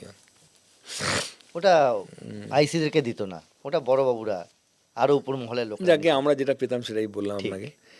তো যাই হোক, এরকম করে করে আমরা ছোট ছোট যারা এরিয়া ডমিনেট করতো মাওবাদীরা, যাদেরকে ওরা পিএলএ বলতো, পিপলস লিবারেশন আর্মি, বা ধরুন জনসাধারণের কমিটি যেটা ছিল, তাদেরও কিছু লোকজন ওখানে ছিল, তারা আস্তে আস্তে এরা সব পিএল এর মানে পরিকাঠামোগত সুবিধা দিত, সরাসরি পিএলএ মেম্বার না। আর যারা হচ্ছে মানে ফ্রন্টাল অর্গানাইজেশন সব, এরা সব মানে ছিল। এদেরকে ধরা শুরু করলাম, এদেরকে ধরা কি জিজ্ঞাসাবাদ করে কিছু নাম টাম আরও পাওয়া গেল, এরকম করে না পাতাগুলো ছাটা শুরু হয়ে গেল। এরপরে আমরা তোমার সাগর বাস্কেকে ধরলাম। সাগর বাস্কে ছিল ওখানকার কিন্তু মাওবাদী বড় নেতা, ঠিক ধরা পড়লো। সাগর বাস্কে যেখানে থাকতো তারই আশেপাশে দ্বিজেন হেমব্রম থাকতো। দ্বিজেন হেমব্রমকে তোমার এসটিএফ তুলেছিল, যেন অনেক বড় নেতা, ক্যান্সার হয়েছিল মাওবাদীদের, পলিট ব্যুরোতে ছিল না কোথায় ছিল, কেন্দ্রীয় কমিটিতে ছিল। তারপরে আমরা ধরে ফেললাম রিমিলকে। হ্যাঁ, রিমিল ছিল স্কোয়াড কমান্ডার। ঠিক, ঠিক আছে। এরকম করে রিমিল হাসদা আস্তে আস্তে আস্তে আস্তে বড় হলো। হয়ে যাওয়ার পরে আমরা একদিন জায়গায় পৌঁছলাম আর কি। তার আগে বলি, আমি যখন প্রথম জয়েন করি তখন ঠিক জয়েনিংয়ের কয়েকদিন পরেই দুটো ঘটনা হয়েছিল। একটা হয়েছিল যে শিলদা হাই স্কুলের এক ক্লার্ক, তাকে দিবালোকে গুলি করে চলে গেছিল। পরে সেই ছেলেটাকে আমরা ধরেছিলাম, তার নাম ছিল হিটলার মান্ডি। ঠিক, সেই হিটলার মান্ডিকে যখন ধরলাম তো আমরা পুলিশি কায়দায় জিজ্ঞাসাবাদ করলাম। আমি ছিলাম, আমাদের সাহেব, আমাদের মৃত্যুঞ্জয় বাবুটাও ছিলেন, এসি সাহেব। পুলিশি কায়দা মানে ভালোবেসে আর কি জিজ্ঞাসাবাদ করলাম। করানোর পরে ও বললো যে কালিয়াম খাদান, যেখানে মাওবাদীরা নৃশংসভাবে খুন করে সব ফেলে রেখে দিত বডি, ওটা ছিল মাওবাদীদের ডাম্পিং গ্রাউন্ড। মানে তুমি দেখলে খুব মানে তোমার মানে ভয় তো পাবেই, প্লাস চোখে জল চলে আসবে। দেখেই মনে হয় যে ভালো ভালো শহরের ছেলে যারা এই মাওবাদের রোমাঞ্চে চলে এসছে জয়েন করতে, ঠিক আছে। তো এইসব ব্যাপার ট্যাপার হলো আর কি। কালিয়াম খাদান গিয়ে মানে দেখলেন ওখানে গিয়ে? হ্যাঁ। কি হতো না, কালিয়াম খাদানের মানে এর আগে আমি কালিয়াম খাদানের ওখান থেকে ডেড বডি উঠেছি আর কি। দেখি আনআইডেন্টিফাইড ডেড বডি, দেখি পাচ্ছি খুব ভালো ঘরের ছেলে, লেখাপড়া। হ্যাঁ, দেখলাম কলকাতার একটা কি ঠিকানা ফিকানা ছিল, পরে আবার তদন্ত হয়েছিল। তো ওখানে আমরা হিটলারকে নিয়ে গেলাম, হিটলার মান্ডিকে, যে আর কি ওই ক্লার্ক হত্যায় অভিযুক্ত ছিল। তো নিয়ে গিয়ে ও বললো, স্যার এই ঘাসে মানে ওই রাস্তাটা তোমার হচ্ছে মালাবতী জঙ্গলের মেন রোড থেকে, মানে শিলদা বিনপুরের রোডের ওখান থেকে একটা কানেক্টেড রোড আছে, চিয়ানবেড়া বলে একটা গ্রাম, একটা চিয়ানবেড়া বুথ হয় ওখানে। আমি তোমাকে যে ঘটনাটা বলছি ভোটের 4 দিন আগে, 4 দিন বা 3 দিন আগে, 2011-র। মানে ওখানে অলরেডি বুথের সমস্ত ইনফ্রাস্ট্রাকচার হয়ে গেছে। হ্যাঁ, সমস্ত ইলেকশন কমিশনের লোকজনও ওখানে সব দেখে টেকে এসছে, পুলিশও দেখে টেকে এসছে। ওই রাস্তায় ওরা বলছে এই যে স্যার দেখুন লাল একটা তার পড়ে আছে। ঠিক দেখলাম যেরকমভাবে মানে দিয়ে মানে পা দিয়ে সরিয়ে দিল, বুড়ো আঙুল দিয়ে লাল তার বেরিয়ে এলো, বলে মাটিটা সরিয়ে, হ্যাঁ হ্যাঁ সরাতে লাল একটা তার এমনি তোমার বেরিয়ে এলো। তো আমি বললাম যে ভাই এটা কি আছে? বুঝে তলায় মাইন আছে। তারপরে আমরা সিআইডির বিডিএস বোম ডিসপোজ করে দাঁড়ালাম। তুমি চিন্তা করতে পারবে না, মানে মোটামুটি ধরো যে যা ক্রেটার হলো সেটা অকল্পনীয়, এত বড় গর্ত হলো বিস্ফোরণ। ওই রাস্তাটা ডিটোনেট করে। হ্যাঁ, পাকা রাস্তা, হ্যাঁ পাকা না, তোমার মাটি আর কাঁকড় মেশানো রাস্তা, সেই রাস্তা দিয়ে তো সেই রাস্তায় মাইন তোমার যাবে, আইডি বসানোই থাকে, ওরা তো বসিয়ে রাখতে। এবং ওটা টার্গেট কি ছিল? টার্গেট ছিল ভোটের গাড়ি, ফোর্সের গাড়ি। ধরো ওখানে তো ধরো তার আগেই কিন্তু দহিজুড়ি থেকে এদিকের রাস্তায় বেলপাহাড়ি যে রাস্তাটা, আর একটা রাস্তা যেটা যাচ্ছে, সেই রাস্তার উপরেও কিন্তু এই একইভাবে ইলেকশনের দিন, পার্লামেন্ট ইলেকশনের দিন ওই রকম মাইন ব্লাস্ট সেটা মানে সেটা পাকা রাস্তার ওটা উপরে ঝাড়গ্রাম হয়েছে। থানার মধ্যে পড়ছে। ঝাড়গ্রাম থানার মধ্যে পড়ছে। আর এটা হচ্ছে হ্যাঁ, চিয়ানবেড়াতে। চিয়ানবেড়াতে। তো ধরো একটা যদি ব্লাস্ট হয়ে যদি একটা ভোটের গাড়ি উড়ে যায় তাহলে তো ভোটটা পুরো স্টলড হয়ে যাবে। হুম। তো এরকম দেখলাম বেরোলো। তো পরে আমরা ওকে ওই কেসে বুক করেছিলাম, এই বিস্ফোরক কেসে।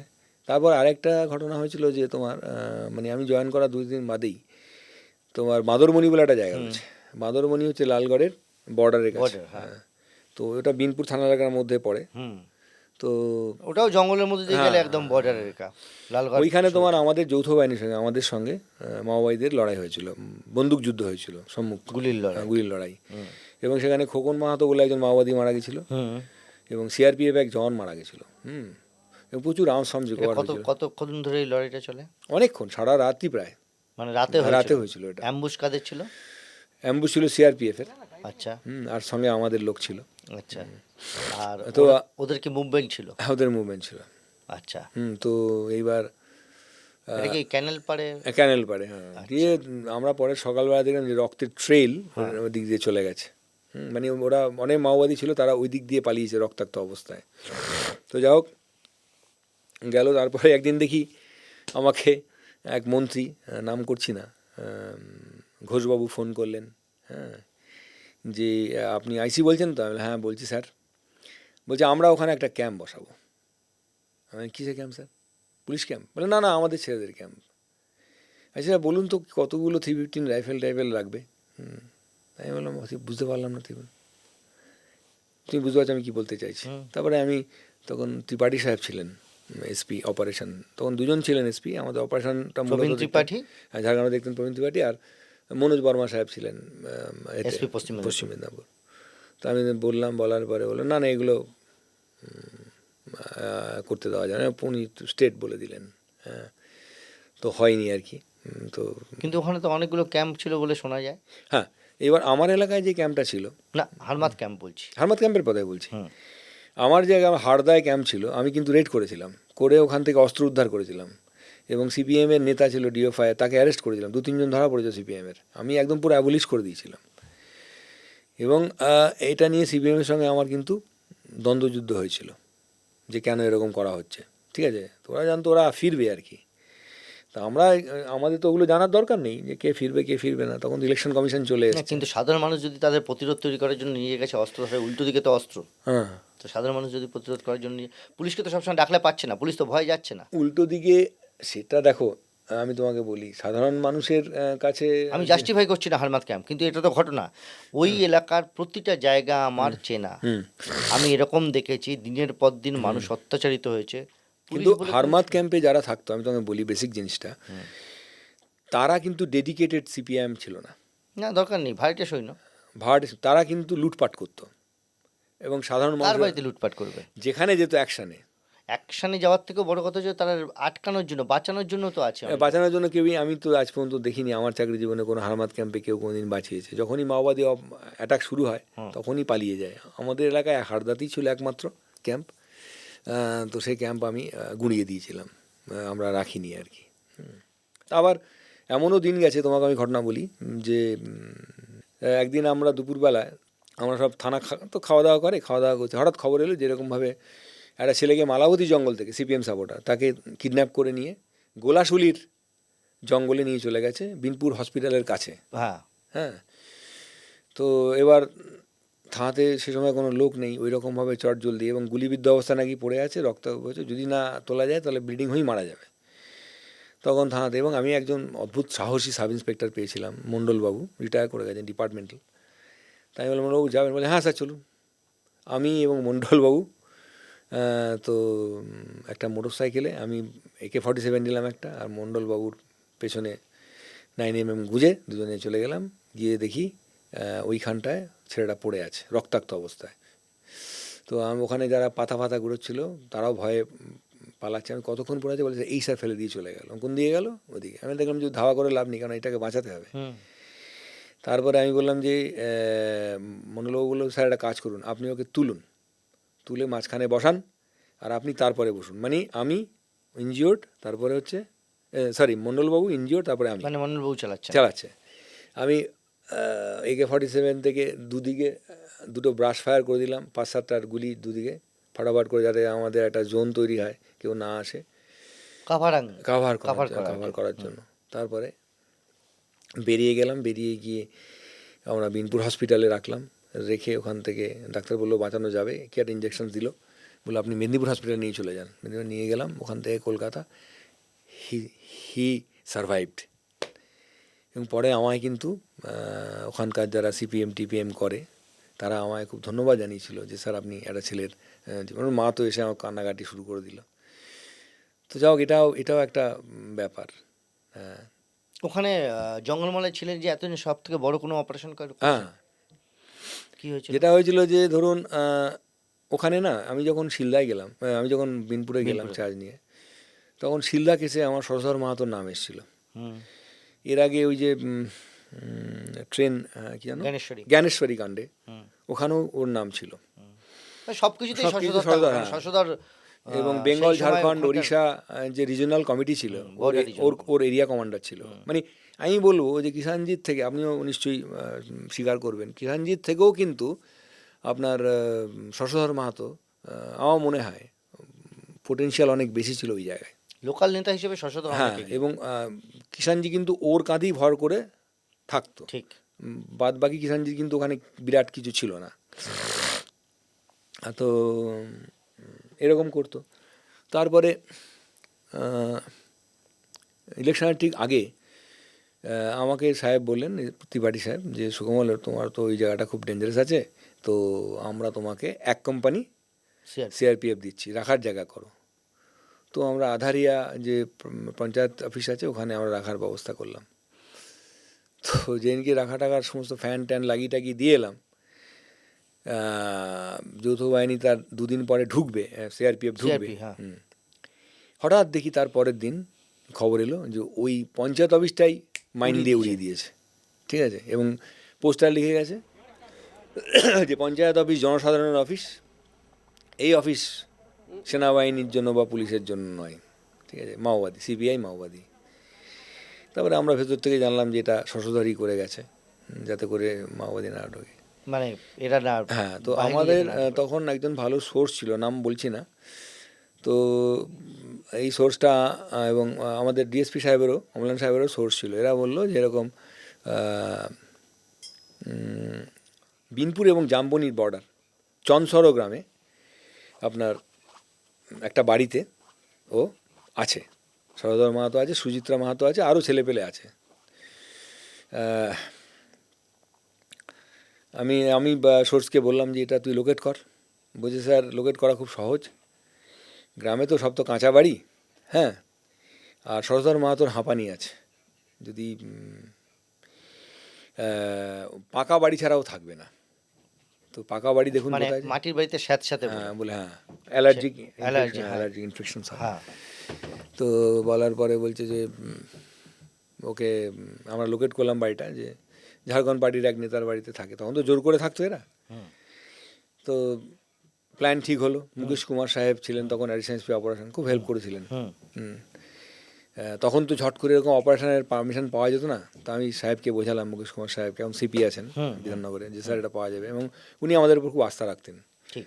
সুকমল ঠিক আছে, পাল প্ল্যানটা উনি দেখলেন, দেখে টেকে উনি বিবেচনা করলেন, করার পরে বললেন ঠিক আছে সুকমল, আমিও যাব। বলে আমি বললাম ঠিক আছে স্যার চলুন। তো টিম ভাগ হলো। আমি অমলান সাহেব, মানে অমলান কুসুম ঘোষ, এবং মৃত্যুঞ্জয় হাজরা, সিআরপিএফের এসি, এই তিনজন অফিসার। ফার্স্ট ফোর্স না, বলছি সম্ভবত 5টা মোটরসাইকেল ছিল, আমি ছিলাম, আমার একজন ছেলে ছিল, ফার্স্ট বা সেকেন্ড এসিপি, আর অমলান সাহেবেরও 2টো বাইক ছিল সিকিউরিটি নিয়ে, আর মৃত্যুঞ্জয় হাজরারও 2টো বাইক ছিল।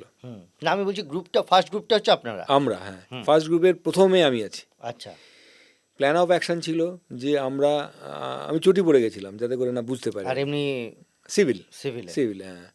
আর AK-47গুলো আমরা ঠিক ওই মার্চ হলো, আমরা ফুল হাতার মধ্যে, ফোল্ডিং তো, হ্যাঁ হ্যাঁ, ফুল স্লিভ জামার তলায় আমরা ঢুকিয়ে দিয়েছিল আর কি। আচ্ছা।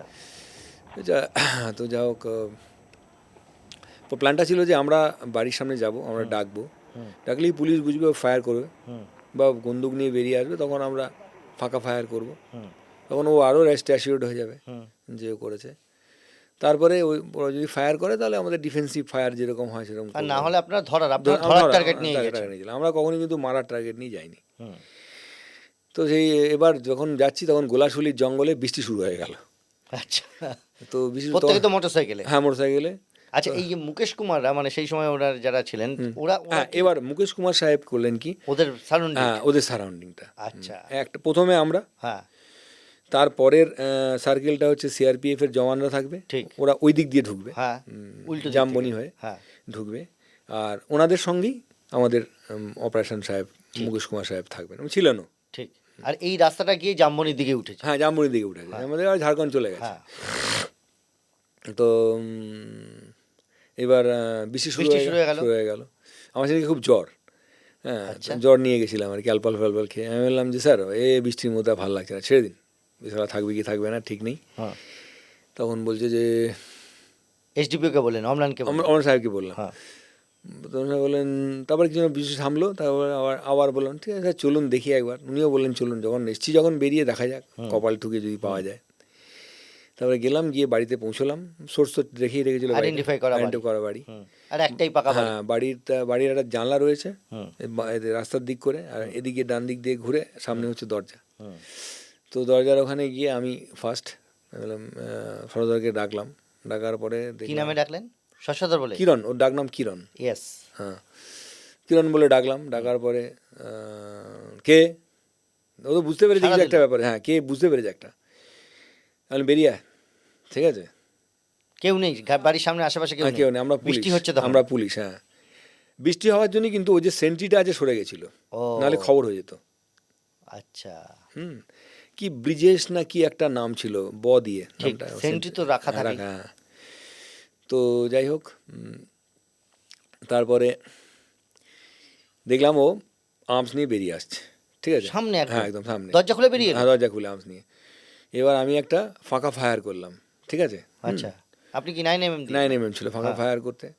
ও মানে ইলেকট্রিকের গতিতে বেরিয়ে গেল, বেরিয়ে গিয়ে উল্টো দিকে এরকম ফায়ার করতে করতে, পেছন দিকে মুখ করে ফায়ার করতে করতে আমাদের দিকে এগোচ্ছে।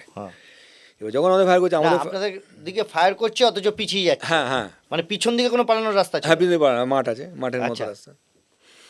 এবার ওদিক দিয়ে রাইট হ্যান্ড সাইড দিয়ে তখন সিআরপি ফায়ার করেছে, হ্যাঁ, আমরা ওই দিক দিয়ে ফায়ার করছি। এবার ও একটা জালের মধ্যে ঢুকে গেছে। না, কিন্তু এক্ষেত্রে তো আপনাদেরও ফ্রেন্ডলি ফায়ারের হয়ে যেতে পারতো। না, হয়নি, আমরা একই জায়গায় ছিলাম, আমরা আপনারা যে এদিক থেকে মারছেন, উল্টো দিক থেকে সিআরপি মারছে।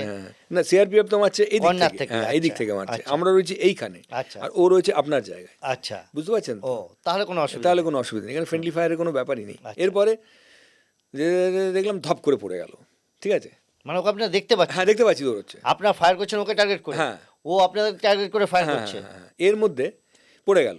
পড়ে যাওয়ার পর আমি বললাম, স্যার আপনি দেখুন, আমি আরেকটা জিনিস দেখেছি, দেখলাম একটা ভদ্রমহিলা প্যান্ট শার্ট, আপনি বাইরেই প্যান্ট শার্ট পরে বেরিয়ে আসছে। আমি বুঝতে পারলাম যে এটা সুচিত্রা মাহাতো জাতীয় কী হবে, যে যা বর্ণনা দেখেছিলাম, পিট্টু ব্যাগ আছে, ও দৌড়চ্ছে, আমি ওর পিছনে ধাওয়া করলাম, মানে ওই রাস্তা দিয়ে দৌড়চ্ছে। আমি বললাম, এই থামো থামো থামো থামো থামো থামো, হ্যাঁ, ও থামছে না।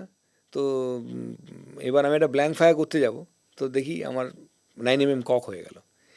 আর তখন না খুব স্লাসি ছিল মাটিটা, আর আমি চটি পড়েছিলাম, স্কিড করে পড়ে গেলাম, তো ও বেরিয়ে চলে গেল। যাকে তারপরে মানে আপনি ওকে লক্ষ্য করে গুলি চালানোর চেষ্টা করলেন না? সারদা দেখলাম এসে মরে পড়ে আছে। ওর এখান থেকে যেটা আমাদের ধারণা হয়েছে, জানি না, পোস্টমর্টমটা আমাদের কাছে নেই, যেটা আমাদের মনে হলো যে ও ফায়ার করছিল, ফায়ার করতে করতে পেছনে যাচ্ছিল, এদিকে গুলি হয়েছে, গুলি তো খেয়েইছে, প্লাস ধরুন ও মানে আলে ধাক্কা খেয়ে পড়ে ওরে যে ইয়ে ছিল ওটা ঢুকে, একটা গুলি হয়তো এখান থেকে ঢুকে গিয়ে মাথায় চলে গেছে। তো গুলি সহ আমরা AK-47 দেখলাম। আমাকে প্রবীণ ত্রিপাঠী সাহেব দৌড়ে চলে এলেন খবর পেয়েই, মুকেশ কুমার তো সাহেব তো ছিলেনই, দৌড়ে চলে এলেন, এসে বললেন যে এরা আর্মসটা বার করো। আমি না স্যার, বার করা যাবে না। কেন? আমি বললাম যে ডেথ ক্লাচ আছে, ডেথ ক্লাচ তৈরি করা যায় না, এটাই আমাদের কোর্টে বাঁচার একমাত্র উপায়, নাহলে বলবে আমরা মার্ডার করে দিয়েছি।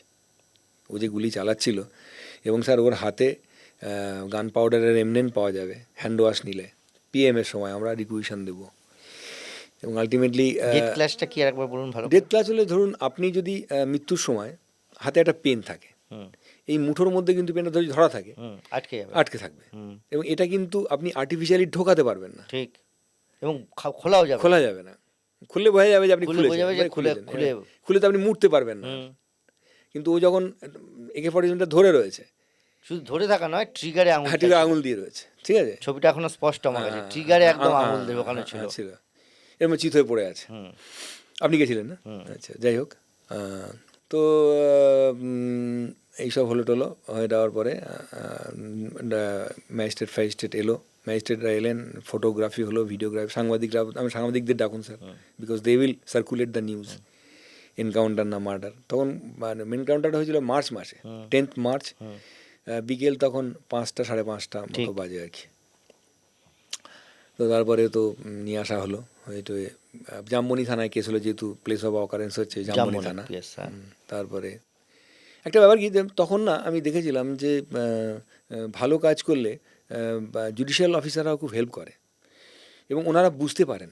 আমি বলছি, আমরা ওখানে আর ওই যে সেন্ট্রি ছিল ওকে ধরলাম, ধরার পরে প্রোডাকশন করলাম। প্রোডাকশন তো আমরা তার পরের দিন করতে পারিনি, কেন কি, যে আমাদের কাছে খবর এলো যে ওরা মাইন পুঁতেছে রাস্তায়, আচ্ছা মানে আসামি নিয়ে আমরা বেরোতে পারছি না।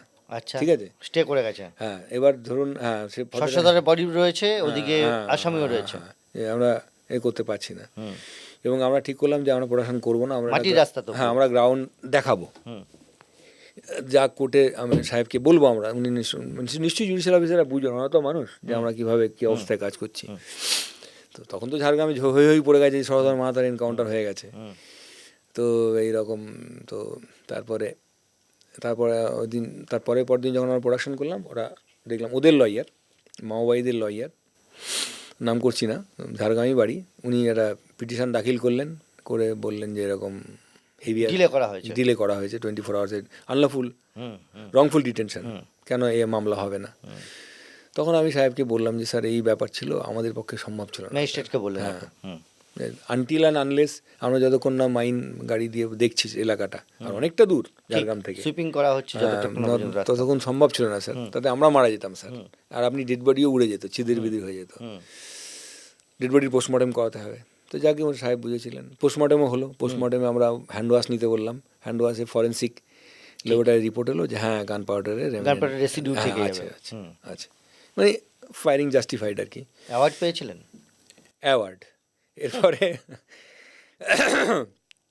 এরপরে আমি, অমলান সাহেব, আমার মৃত্যুঞ্জয় বাবু, আমার সব, যে একটা কিছু পাওয়া যাবে, অনেকে বললো পিএনজি করলে সারা জীবন আপনার ট্রেন ফ্রি, তাহলে আপনারা আপনার পরিবারের, prime minister medal for gallantry, president medal for gallantry, রাষ্ট্রপতি পদক, বিরাট ব্যাপার।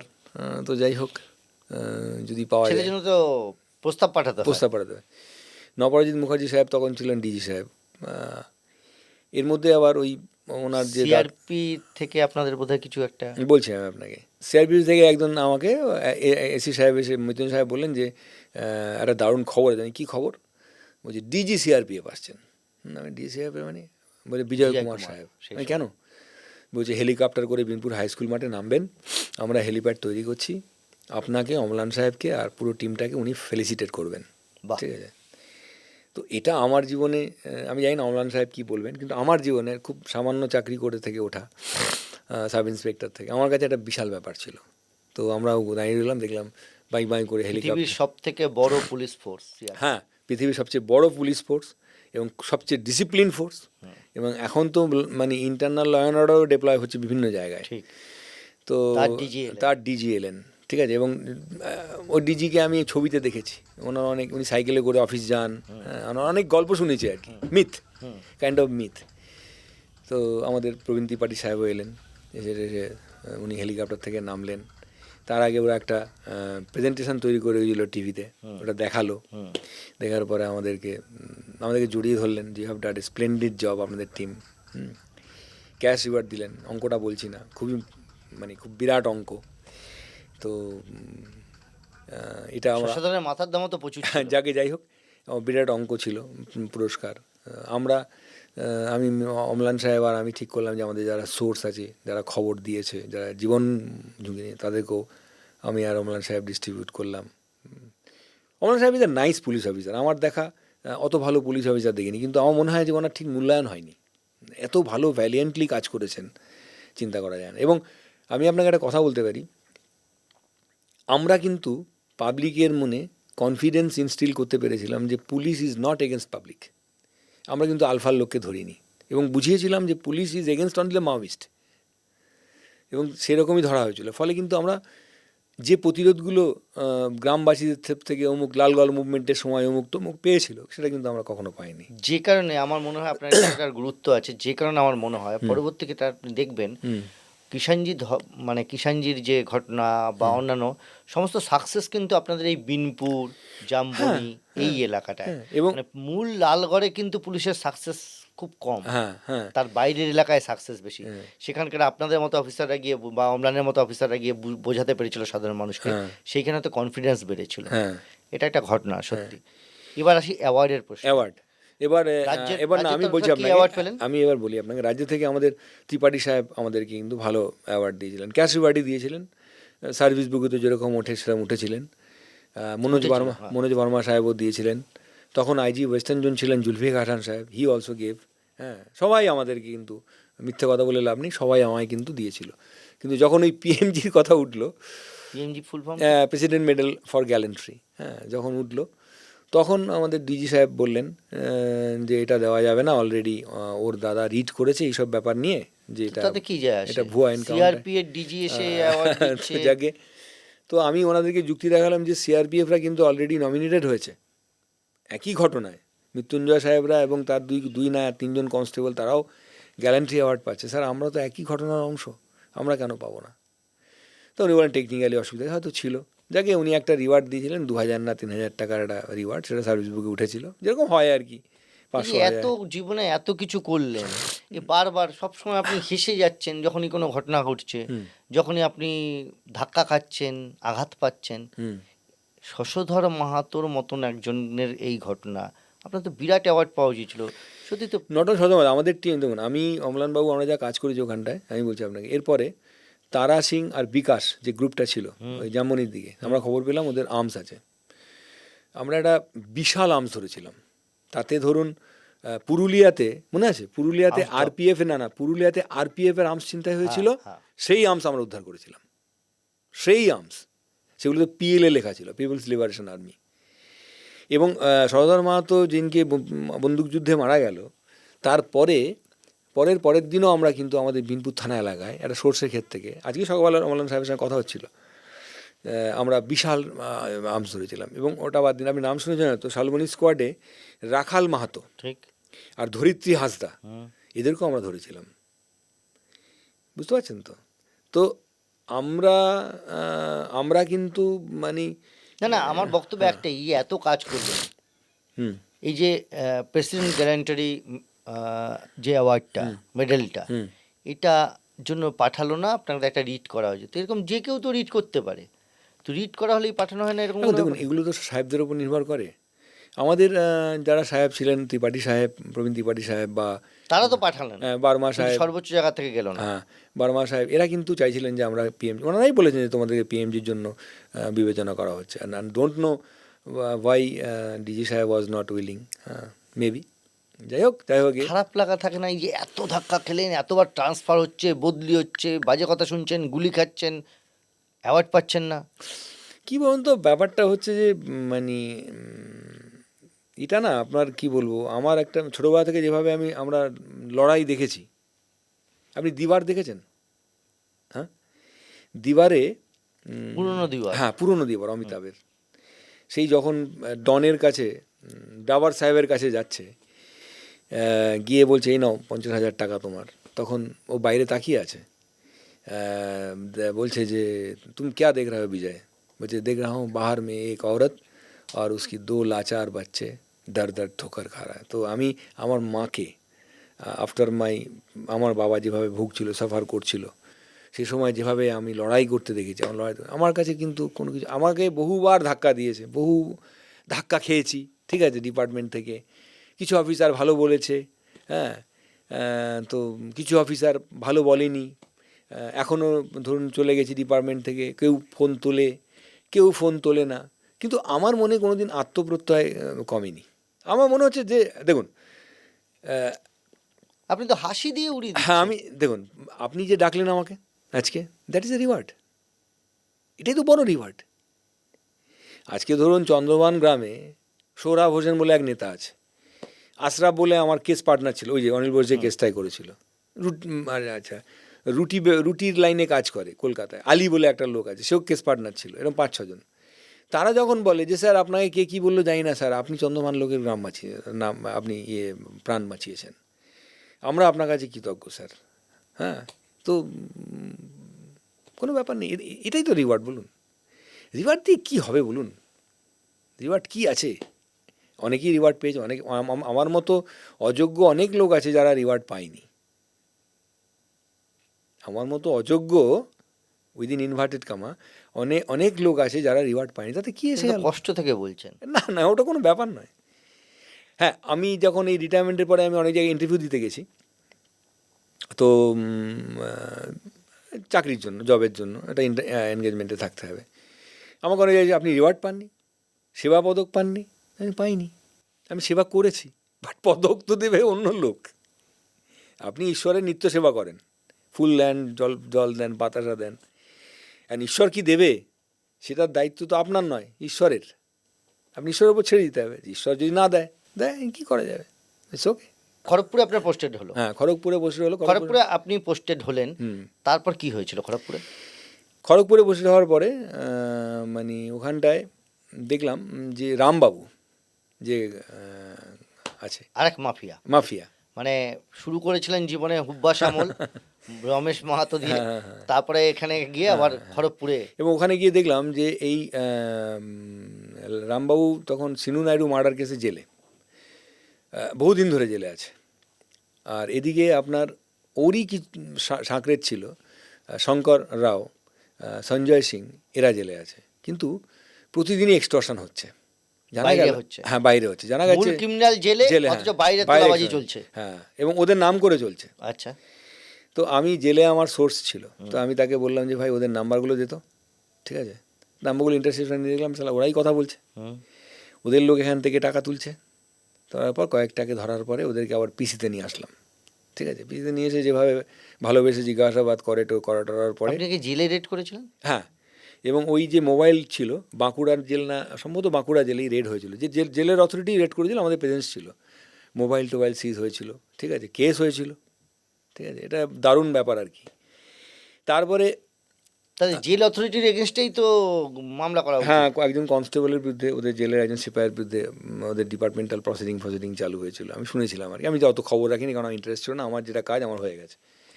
এটা বন্ধ করে দিলেন? হ্যাঁ, বন্ধ হয়ে গেল। তারপরে তারপরে রামবাবুও চালাতো। রামবাবুর এক আত্মীয় ছিল, কি রাও সম্ভবত, তো সে বাইরে এগুলো করে বেড়াতো রামবাবুর বিহাবে। খড়গপুরে আপনি যদি জিজ্ঞেস করেন না জিটি মানে কি, জিটি মানে যে গুন্ডা ট্যাক্স, ঠিক আছে, জিএসটি নয় কিন্তু, এস বসিয়ে দেবেন না। সেটা হচ্ছে রেলের ডিভিশন অফিস আছে ওখানে, টেন্ডার হয়। একদিন দীনেশ কুমার নামে এক কন্ট্রাক্টর, উনি আমার কাছে এলেন যে স্যার এরকম দেখুন, রামবাবুর এক আত্মীয় 4-5টা ছেলেকে নিয়ে গেছে, গিয়ে আমার সাইট বন্ধ করে দিয়েছে, যে জিটি দিতে হবে, নাহলে করা যাবে না। জিটি কত না, 5% না 10%। তো আমি এই ব্যাপারে যা যা করার আর কি করলাম, করে আমি বললাম যে ইহা रहना है तो ঠিক সে রহো, নেই তো মানে উল্টা হয়ে যায়গা। তো আমি কিন্তু পুরো রামবাবুর যে সিস্টেমটা ছিল, বা সঞ্জয় বা শঙ্করের যে এক্সটর্শন সিস্টেম আছে, আমরা প্রচুর অ্যারেস্ট করে, রিকভারি করে, পিসি নিয়ে আমরা কিন্তু বন্ধ করে দিয়েছিলাম। এটা ছিল আমার মানে খড়গপুরের একটা দারুণ অধ্যায়। এবং আমি থাকাকালীন কিন্তু রামবাবুর গ্যাং, ওই যে মার্ডার করে ভয় দেখিয়ে, পুরোপুরি বন্ধ করে দিয়েছিল। অন্য কোনো গ্যাং তৈরি হয়ে যায়নি তো? হ্যাঁ, প্রচুর গ্যাং আছে ওখানে, প্রচুর গ্যাং আছে। এবং এই যে রামবাবু টাম্বুর না, এইসব বন্ধ করতে পেরেছি। হ্যাঁ, জিটি সাময়িক বন্ধ হয়েছিল, জানি না এখন বন্ধ হচ্ছে কিনা না আছে। তখন আমরা হস্তক্ষেপ করার পর জিটি বন্ধ হয়েছিল। আমাদের সামনে আর কেউ এসে বলতো না, হয়তো ভয়ে বলতো না, হয়তো চলতে যাওয়া, কিন্তু অত বাড়াবাড়ি ছিল না, অত বাড়াবাড়ি তখন ছিল না জিটি। হ্যাঁ, এরপর? এরপরে তো বদলি হয়ে শিলিগুড়ি চলে গেলাম। তার আগে আমি বাগুইহাটি ছিলাম। আচ্ছা। আপনি জানবেন, আমি তো কলকাতায়। বাগুইহাটিতে যখন ছিলাম তখন আমাকে পোস্টিং করেছিলেন জাভেদ সাহেব সাহেব, নমস্য লোক। আমাকে বলল, সুকমল এরকম ডান্স বার চলে প্রচুর। প্রচুর, এবং সেখানে কিন্তু এক্সপ্লয়টেশন হয় মেয়েদের। পরে আমি দেখলাম যে 50টার ওপর ডান্স বার আছে ভিআইপি রোড ঠোঁট জুড়ে, ওই চিনার পার্ক ফার্ক হাবি জাবি নিয়ে। তো মানে শুধু এইটুকু জায়গা? হ্যাঁ, এবং শুধু বাগুইহাটি থেকে হ্যাঁ এয়ারপোর্ট 1 নম্বরের আগে, আর এদিকে চিনার পার্ক, হ্যাঁ এইটুকু ধরলেই 50টার বেশি? হ্যাঁ। তো ওইখানে মূলত করতেন হচ্ছে একজন পাঞ্জাবি, একজন ব্যবসায়ী, আরেকজন ছিল একজন মুসলিম লোক। তো দেখা গেল যে এরা না আপনার inter state, even inter continental. হ্যাঁ, যেমন ধরুন এখানকার যে মেয়েটা নাচছে খানিকটা দেখতে খারাপ হয়ে গেছে বা একটু ওভার ইউজড হয়ে গেছে, তাকে এরা কী করছে, কেনিয়াতে পাঠিয়ে দিচ্ছে। আচ্ছা। ঠিক আছে।